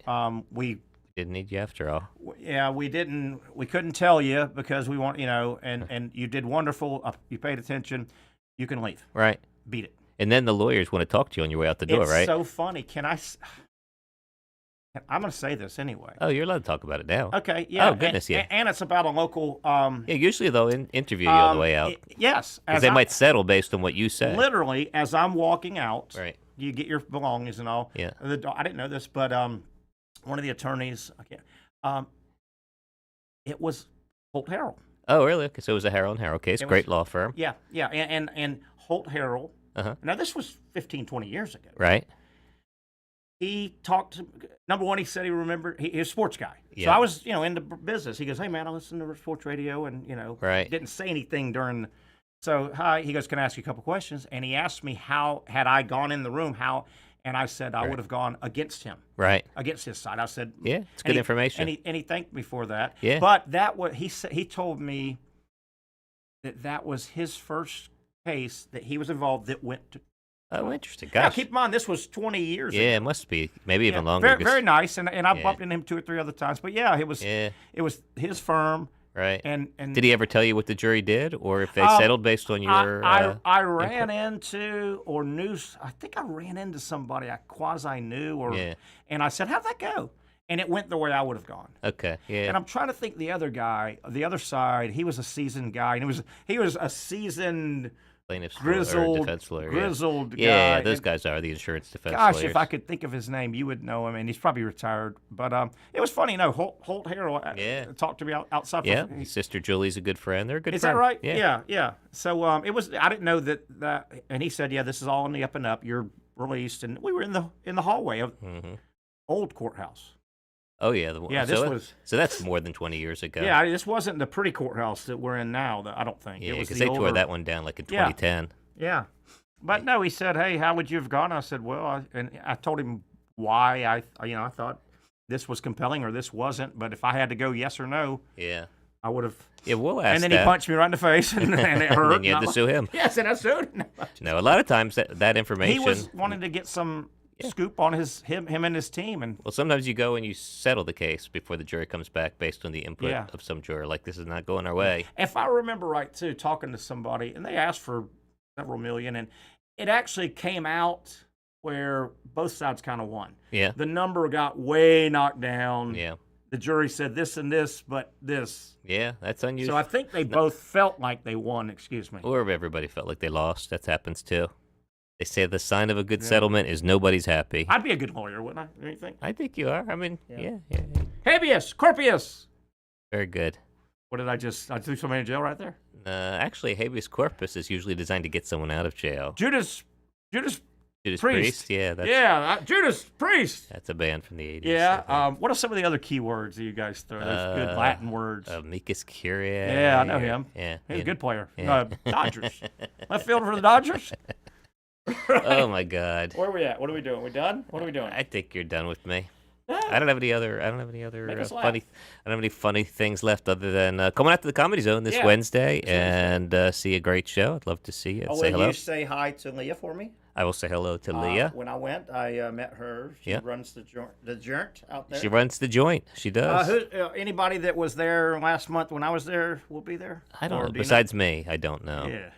It's usually a different crew, but I'll be opening up for featuring actually for Michael Palisak, a really funny comedian. On Wednesday or Thursday? No, in June. Oh, okay. I'll let folks when you still have me back. I'll tell people about that. So the way it works, Comedy Zone here locally at the Ramada and been there forever. It's the dominant, the long-standing. It's the only comedy club in town. Everything else is just a place that sometimes does comedy. So this is, and I've been there a million times. Over the years, born and raised here. Wednesday's kind of local night. Local or regional, that's right. And then Thursday, Friday, Saturday. Correct. And sometimes Sundays. And sometimes is it's a national headliner you'll coming bring in through. an act, headline. And then they'll either bring a feature and an MC or sometimes. How cool if you're just traveling through Yeah. and you stayed at Ramada Inn for business. And, Yeah. hey, you're looking for something to do. I And, know. You can eat there. It's a great restaurant. It is, it's a fun opportunity, and a lot of Do you the have a patrons do come new down. act, a new set that I'll see if I was to go tomorrow? If you come tomorrow, I'll make sure I do nothing but new jokes. No, I probably won't. Then I will not. do Do you old need me crap. to give you some stuff? Sure. Am I probably on the list of the funniest people you know? And I mean, Right. I'm pretty high up guys you know that are funny, right? There's people that you laugh at their jokes, and there's other people you laugh at them. And you're one of those categories. Hey, man, a laugh's a laugh, right? A laugh is a laugh. Right? It's true. That's Right. true. I would say for a, what do you call yourself? Are you like a sportscaster? Are you a radio talk show host, a streaming host? What is your job? What do you do for a I don't living? know. I just know I answered to Terry or Sexy Boy. You were I think you're the funniest Terry I know. Is that I right? mean, Here's, as we break, Brent Beard's wondering what the hell we're doing. Why is he Yeah. not on? As we break, here's what you should do. thank you. I got the idea on your money. You should open your own comedy club. Maybe one day. Yeah. It's tough business. What name do you have? I don't know. I mean, my social media is Freed to Laugh. Like my name, Freed to Laugh. So maybe I could work something out of that. You know, this is way too late to get into this. Uh-huh. I don't think I've asked you this on the air. We will tease it for next there's week. There's a very famous, really part of the birth of radio, Alan Freed. Oh, sure. Yeah. My dad's name was Alan Freed, so I know of Alan Freed, Very famous. the king of the Moondog. Yeah. And he coined the phrase rock and roll. He got in trouble for what they call that, the payola. Payola. Got in trouble for payola, but yeah, he's definitely part of the history of rock and roll. And my dad, he coined rock and roll. He coined the phrase rock and roll. How do you trace that? Yeah. Trademark it? You get any money for that? I don't know that he did. That's why he had to do the payola thing, which doesn't seem like it should be illegal. He was just getting paid money to play music for people, which I assume. And if you are part of the radio station, yeah, and payola, which is illegal, you can't really pay. But as you said, why not? You would think the owner of the station would only play what he or she thinks are good songs because they want listeners. If you're playing bad music, yeah, you're gonna run yourself out of business, right? Yeah, I mean, Spotify is basically a radio station kind of thing. Well, as we close, I can guarantee you there is nor never will be any payola between you and I. Right, I've noticed that nor quid pro quo. Hey, there's a good Latin phrase for you. What is that? That's a tit for tat, sushi. this for that. It's a sushi meal, right? Yep. Quid pro quo. Yes, exactly. It's right with the lobster roll. Terry, thanks for having me here again. I appreciate it. I was trying to rap. Wait, what? I was trying. I rap. You're supposed to rap. All right, that'll do it. Hope you've got this on video because he will never come back. That's the final appearance. Mike Freed on the show. Have a great rest of your day, Mike. And Thanks, hey, man, live a good life, buddy. We'll see you. Good luck in your future endeavors. We'll bring you back the 5th of never. Yeah, okay? You really are funny. That'll do it. Brent Beaird, a real professional radio guy, coming up on the other side. The Young Norvelle Show continues. Final 30 minutes. Stay with us.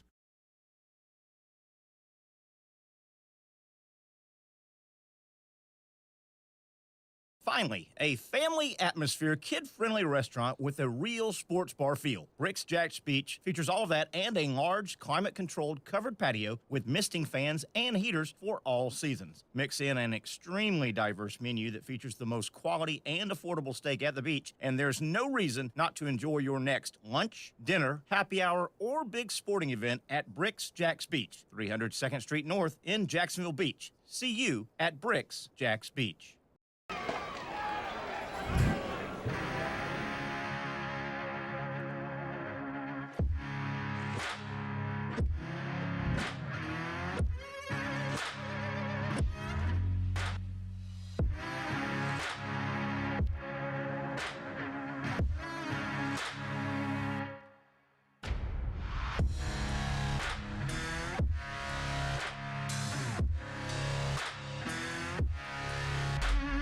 For over 20 years, Southeast Orthopedic Specialists has been providing the highest level of orthopedic and spine care to patients throughout Northeast Florida. Now, we're making that same great care even more convenient with Southeast Orthopedic Specialists Direct, a walk-in clinic where you can be seen for pain or injuries with no appointment needed. Staffed by orthopedic physicians and specialists, we offer everything from diagnosis and treatment to imaging and bracing, all with no appointment needed. For more information, hours, and locations, visit our website. You really got to hand it to him. Hold on. The previous play is under further review. I'm not sure what he could review, but okay.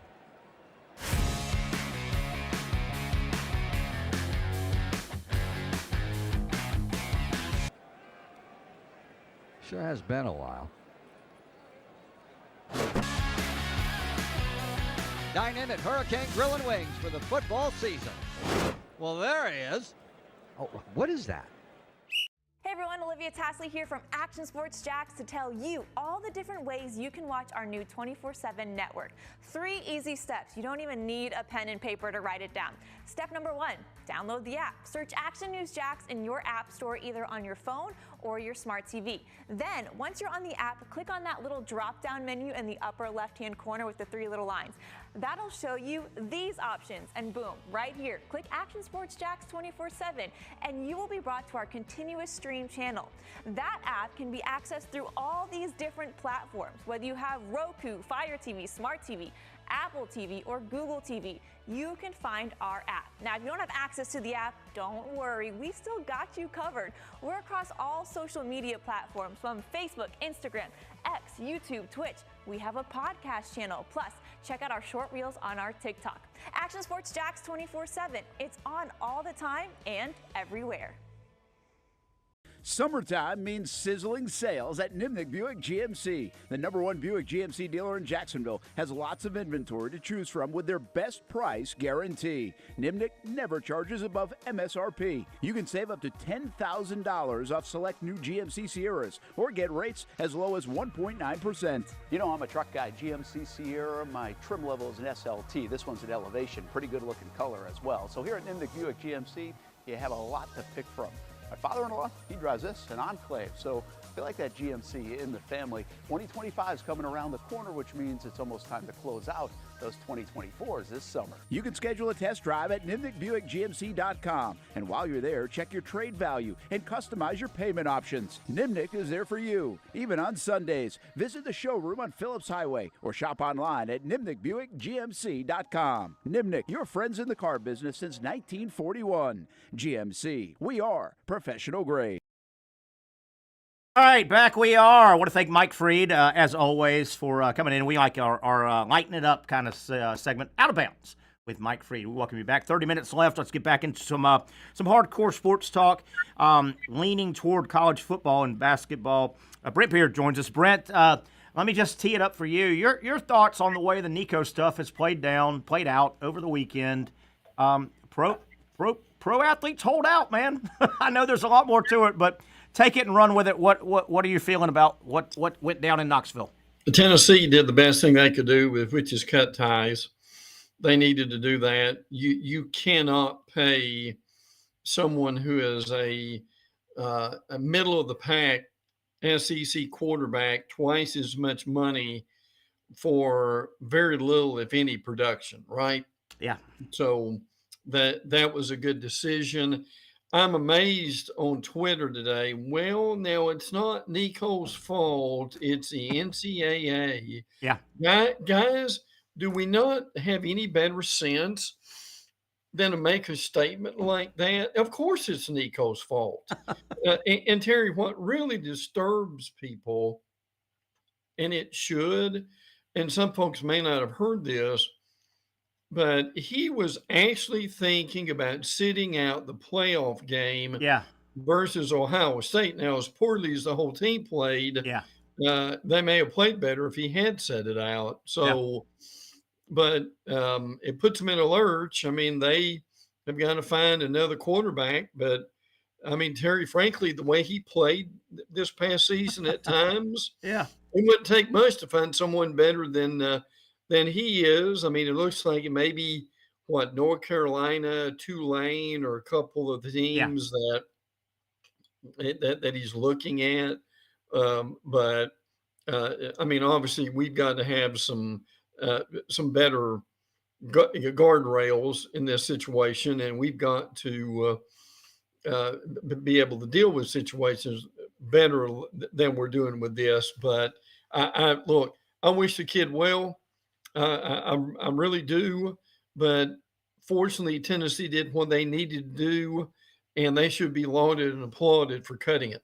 Yeah, and I feel for the NCAA a little bit. They're blowing in the wind with no teeth yet. They need the federal government, as much as I hate to say this, they need some teeth. They don't have any teeth. It's not their fault. They do. I answered this in my first hour with Patrick. I want you to answer it as well, though. Nico will be throwing quarterback passes for somebody next year, right? He'll be like you named a couple schools there. I'm 300. I don't know what his monetary will be, but he will find a home and play quarterback somewhere, right, next year? Oh yeah. Someone will be desperate, and they'll give a quarterback who's had some experience in the SEC and be able to sign him.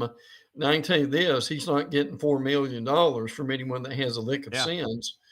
If you're the football coach or the NIL guy who runs it, but he'll find a place at some point. But I mean, Terry, the reality is, man, oh man, he better be lucky he's out of the SEC.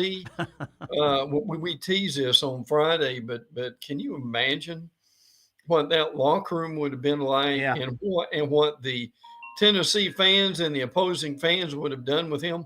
Ooh, it would have been a mess. Now it makes you wonder, and I keep saying it, professional sports, you have holdouts. We went over in hour number one a handful of NFL holdouts from this past mini camp, mandatory voluntary training camp, all the way through Jamar Chase and Brandon Ayuk and CeeDee Lamb. And with that said, you got to believe we're going to see some copycats. Holdouts are part of pro sports. B, I wonder if now this would have hurt him finding a new home. Nico is who I'm speaking of, but you wonder, would he had more teeth in his demand if he waited until August 1st and said, I want to work in it now? He wouldn't have found himself a home probably, but boy, that'd have pushed Tennessee, wouldn't it?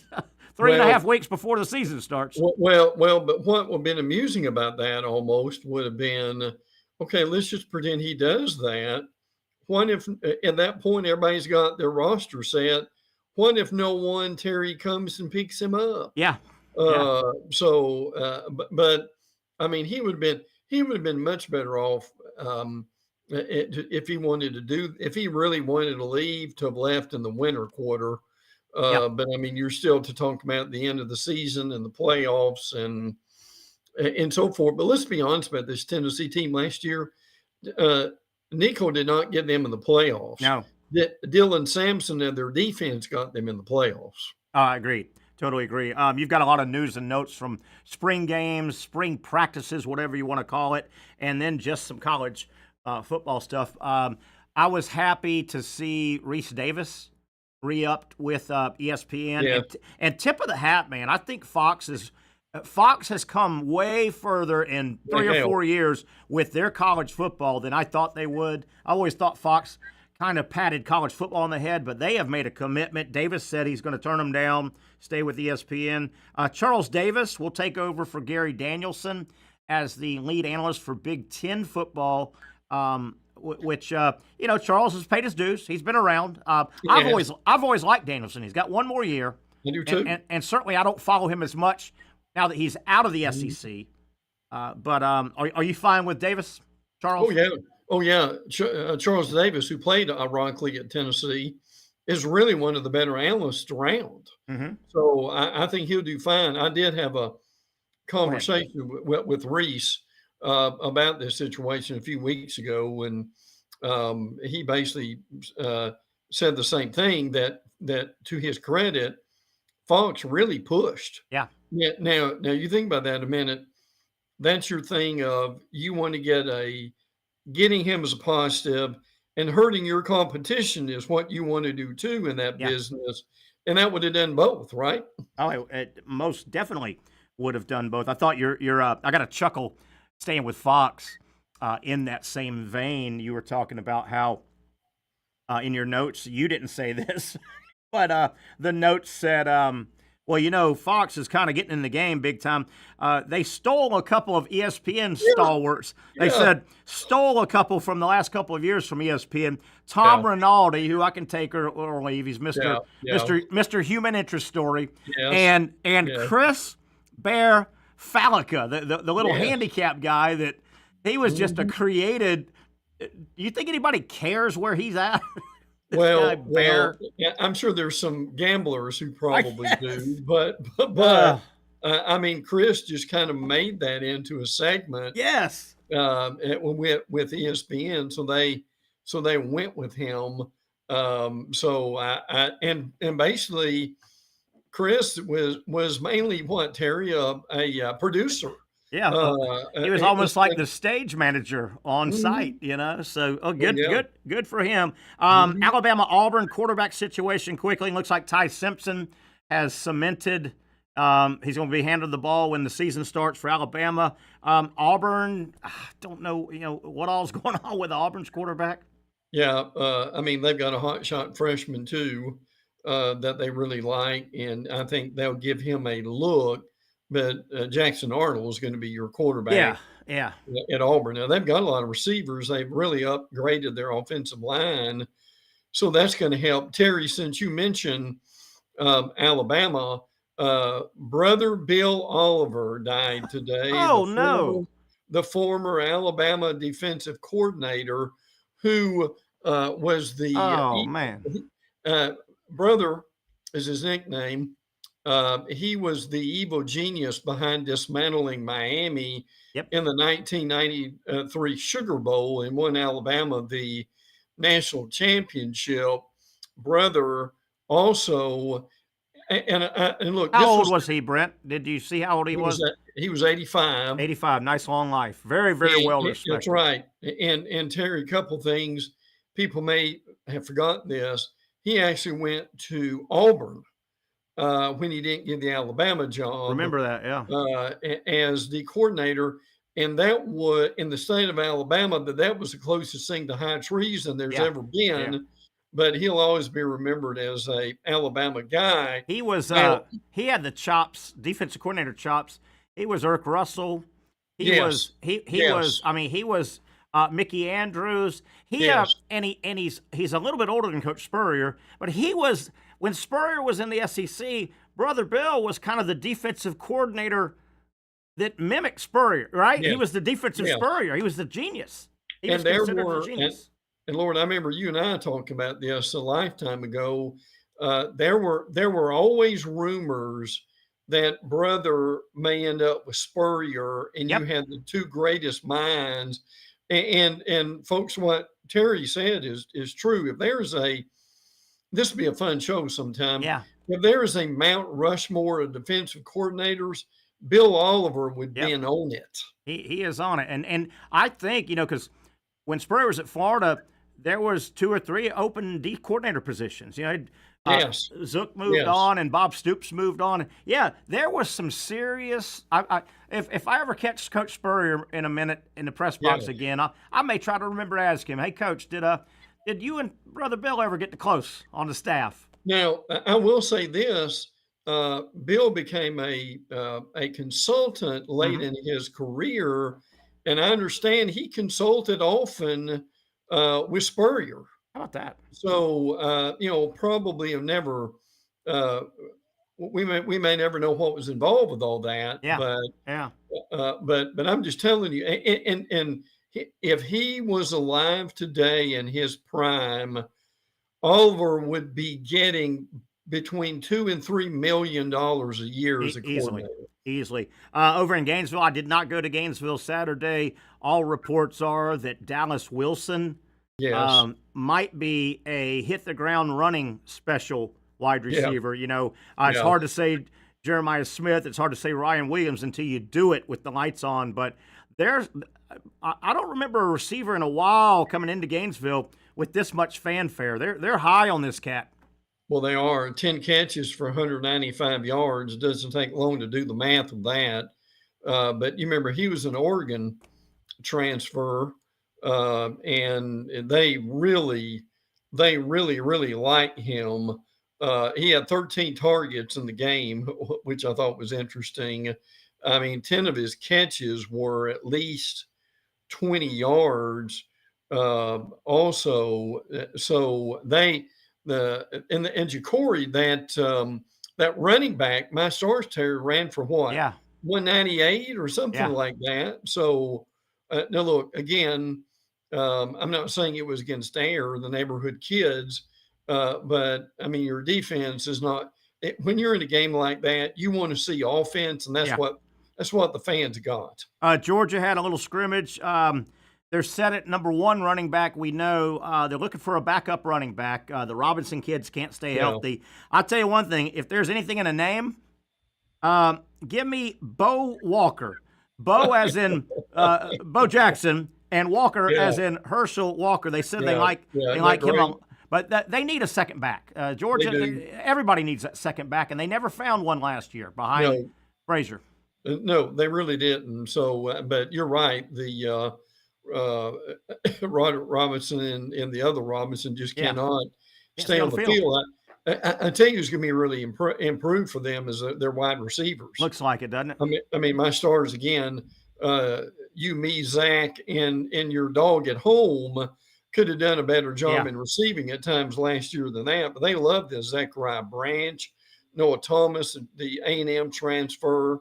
That they really like him. So I don't think they'll lead the nation in drops this year. No, they're not. Georgia's not going to miss on a portal crew of receivers like they did. And it wasn't Georgia's fault. Those guys just didn't produce. I was stunned that some of those guys from Missouri and guys like that didn't pan out. It looks like Jack Pyburn is going to have a nice second career at LSU. Looks like he was one of the guys that got after it. I think he's a good player. He might have felt like he was going to get maybe over depth charted at Florida because they've got a lot of rush-ins. Right. I think Pyburn's going to be a nice player. And is Zach Calzada going to be Kentucky's quarterback? I mean, the guy's bounced around, but you know, he's had a couple of moments. He's got a win over Alabama when he was at A&M. So he's going to settle in, right? And remember, he is in his 7th year of eligibility. Yeah. Hey, speaking of that, I was reading.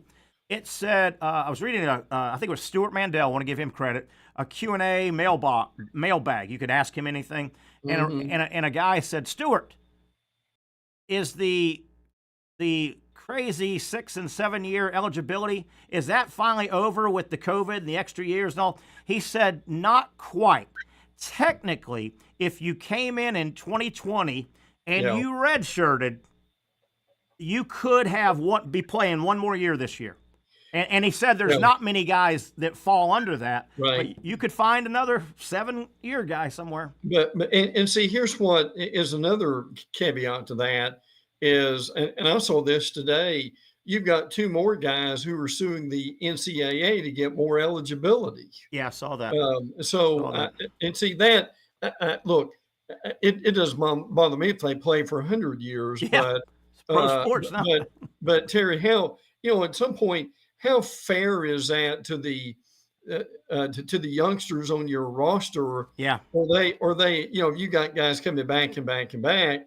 I really think that's probably one thing they need to fix too. Yeah, definitely. 2 minutes left, Brent. Squirrel White, pretty successful receiver at Tennessee. FSU grabbed him out of the portal.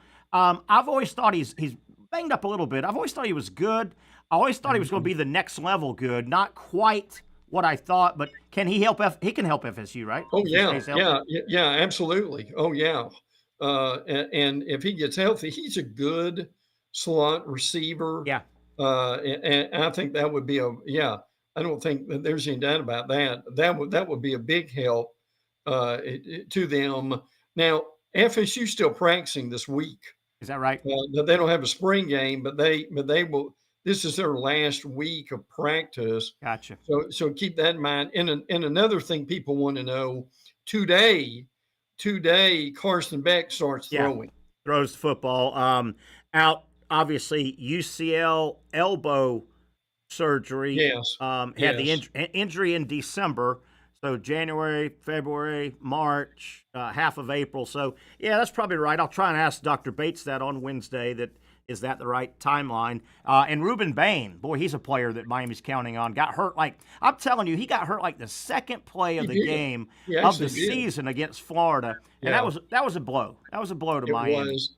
Never came back. In Miami, you remember, Terry, they had that, like Texas A&M, that they had their usual November swoon. Sure. To where they lost like 2 out of 3 late in the year, and that really cost them any playoff consideration at that point. So Bain's a guy they've got to keep healthy.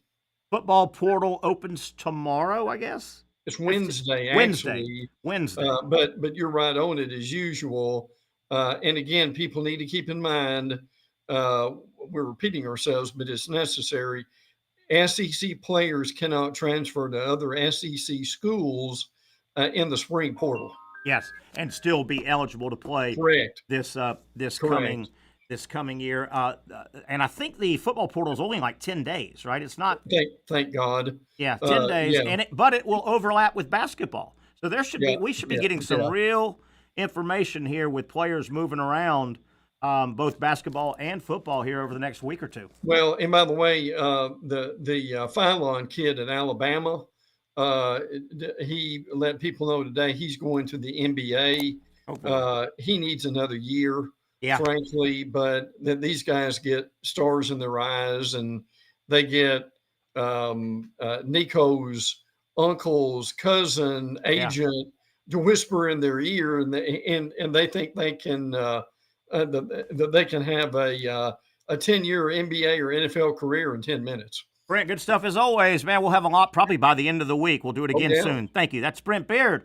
I'm Terry Norvelle. Thanks to Patrick Young and Mike Freed. We'll do it again tomorrow, the Young Norvelle Show at 4 o'clock.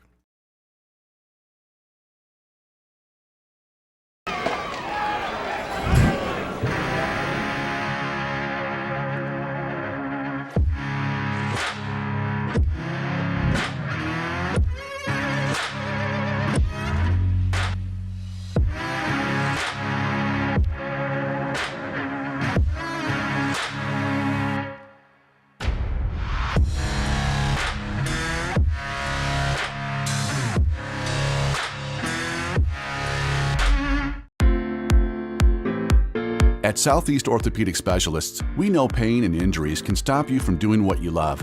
This is why our board-certified orthopedic specialists offer the latest in both non-surgical and surgical treatment options and create a treatment plan tailored to your unique lifestyle and goals. So, whether it is a sports injury or that nagging pain that's keeping you from doing what you love, our team has the right treatment for you. For more information or to schedule an appointment online, visit our website. Finally, a family atmosphere, kid-friendly restaurant with a real sports bar feel. Bricks Jack's Beach features all of that and a large, climate-controlled covered patio with misting fans and heaters for all seasons. Mix in an extremely diverse menu that features the most quality and affordable steak at the beach, and there's no reason not to enjoy your next lunch, dinner, happy hour, or big sporting event at Bricks Jack's Beach, 300 2nd Street North in Jacksonville Beach. See you at Bricks Jack's Beach. You really got to hand it to him. Hold on. The previous play is under further review. I'm not sure what he could review, but okay.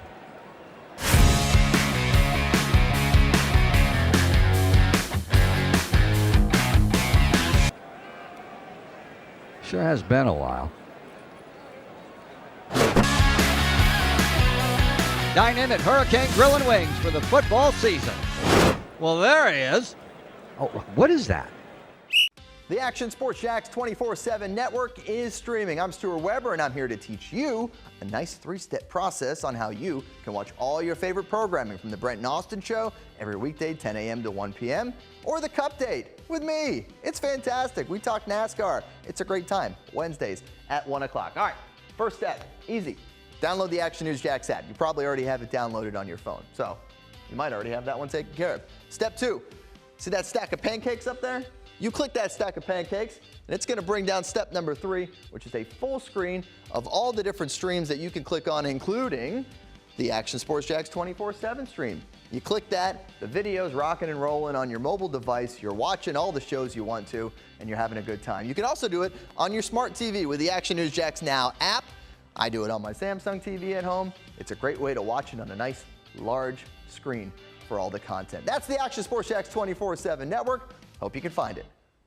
You trust CGC to make your water great, and now you can trust CGC with your plumbing needs as well. Fast, convenient scheduling, licensed and insured. A quick call away at 904-552-1242. You never know when you're going to have an issue with a shower, toilet, or maybe it's a sink that sometimes is easy to fix. All right, let's be honest. I'm not fixing anything. I'm totally staging this because when I have a plumbing problem, I call CGC Water Treatment and Plumbing. Trained professionals, transparent pricing, customer satisfaction. Small problem or even a bigger issue. Maybe you need a new tankless water heater or something a bit more intricate. The experts with 25 years of experience at CGC Water Treatment and Plumbing can do it all. Call 904-552-1242 or visit cgcwater.com. That's 904-552-1242 or cgcwater.com. CGC Water Treatment and Plumbing, an authorized independent Connecticut dealer. Florida license number CFC 143.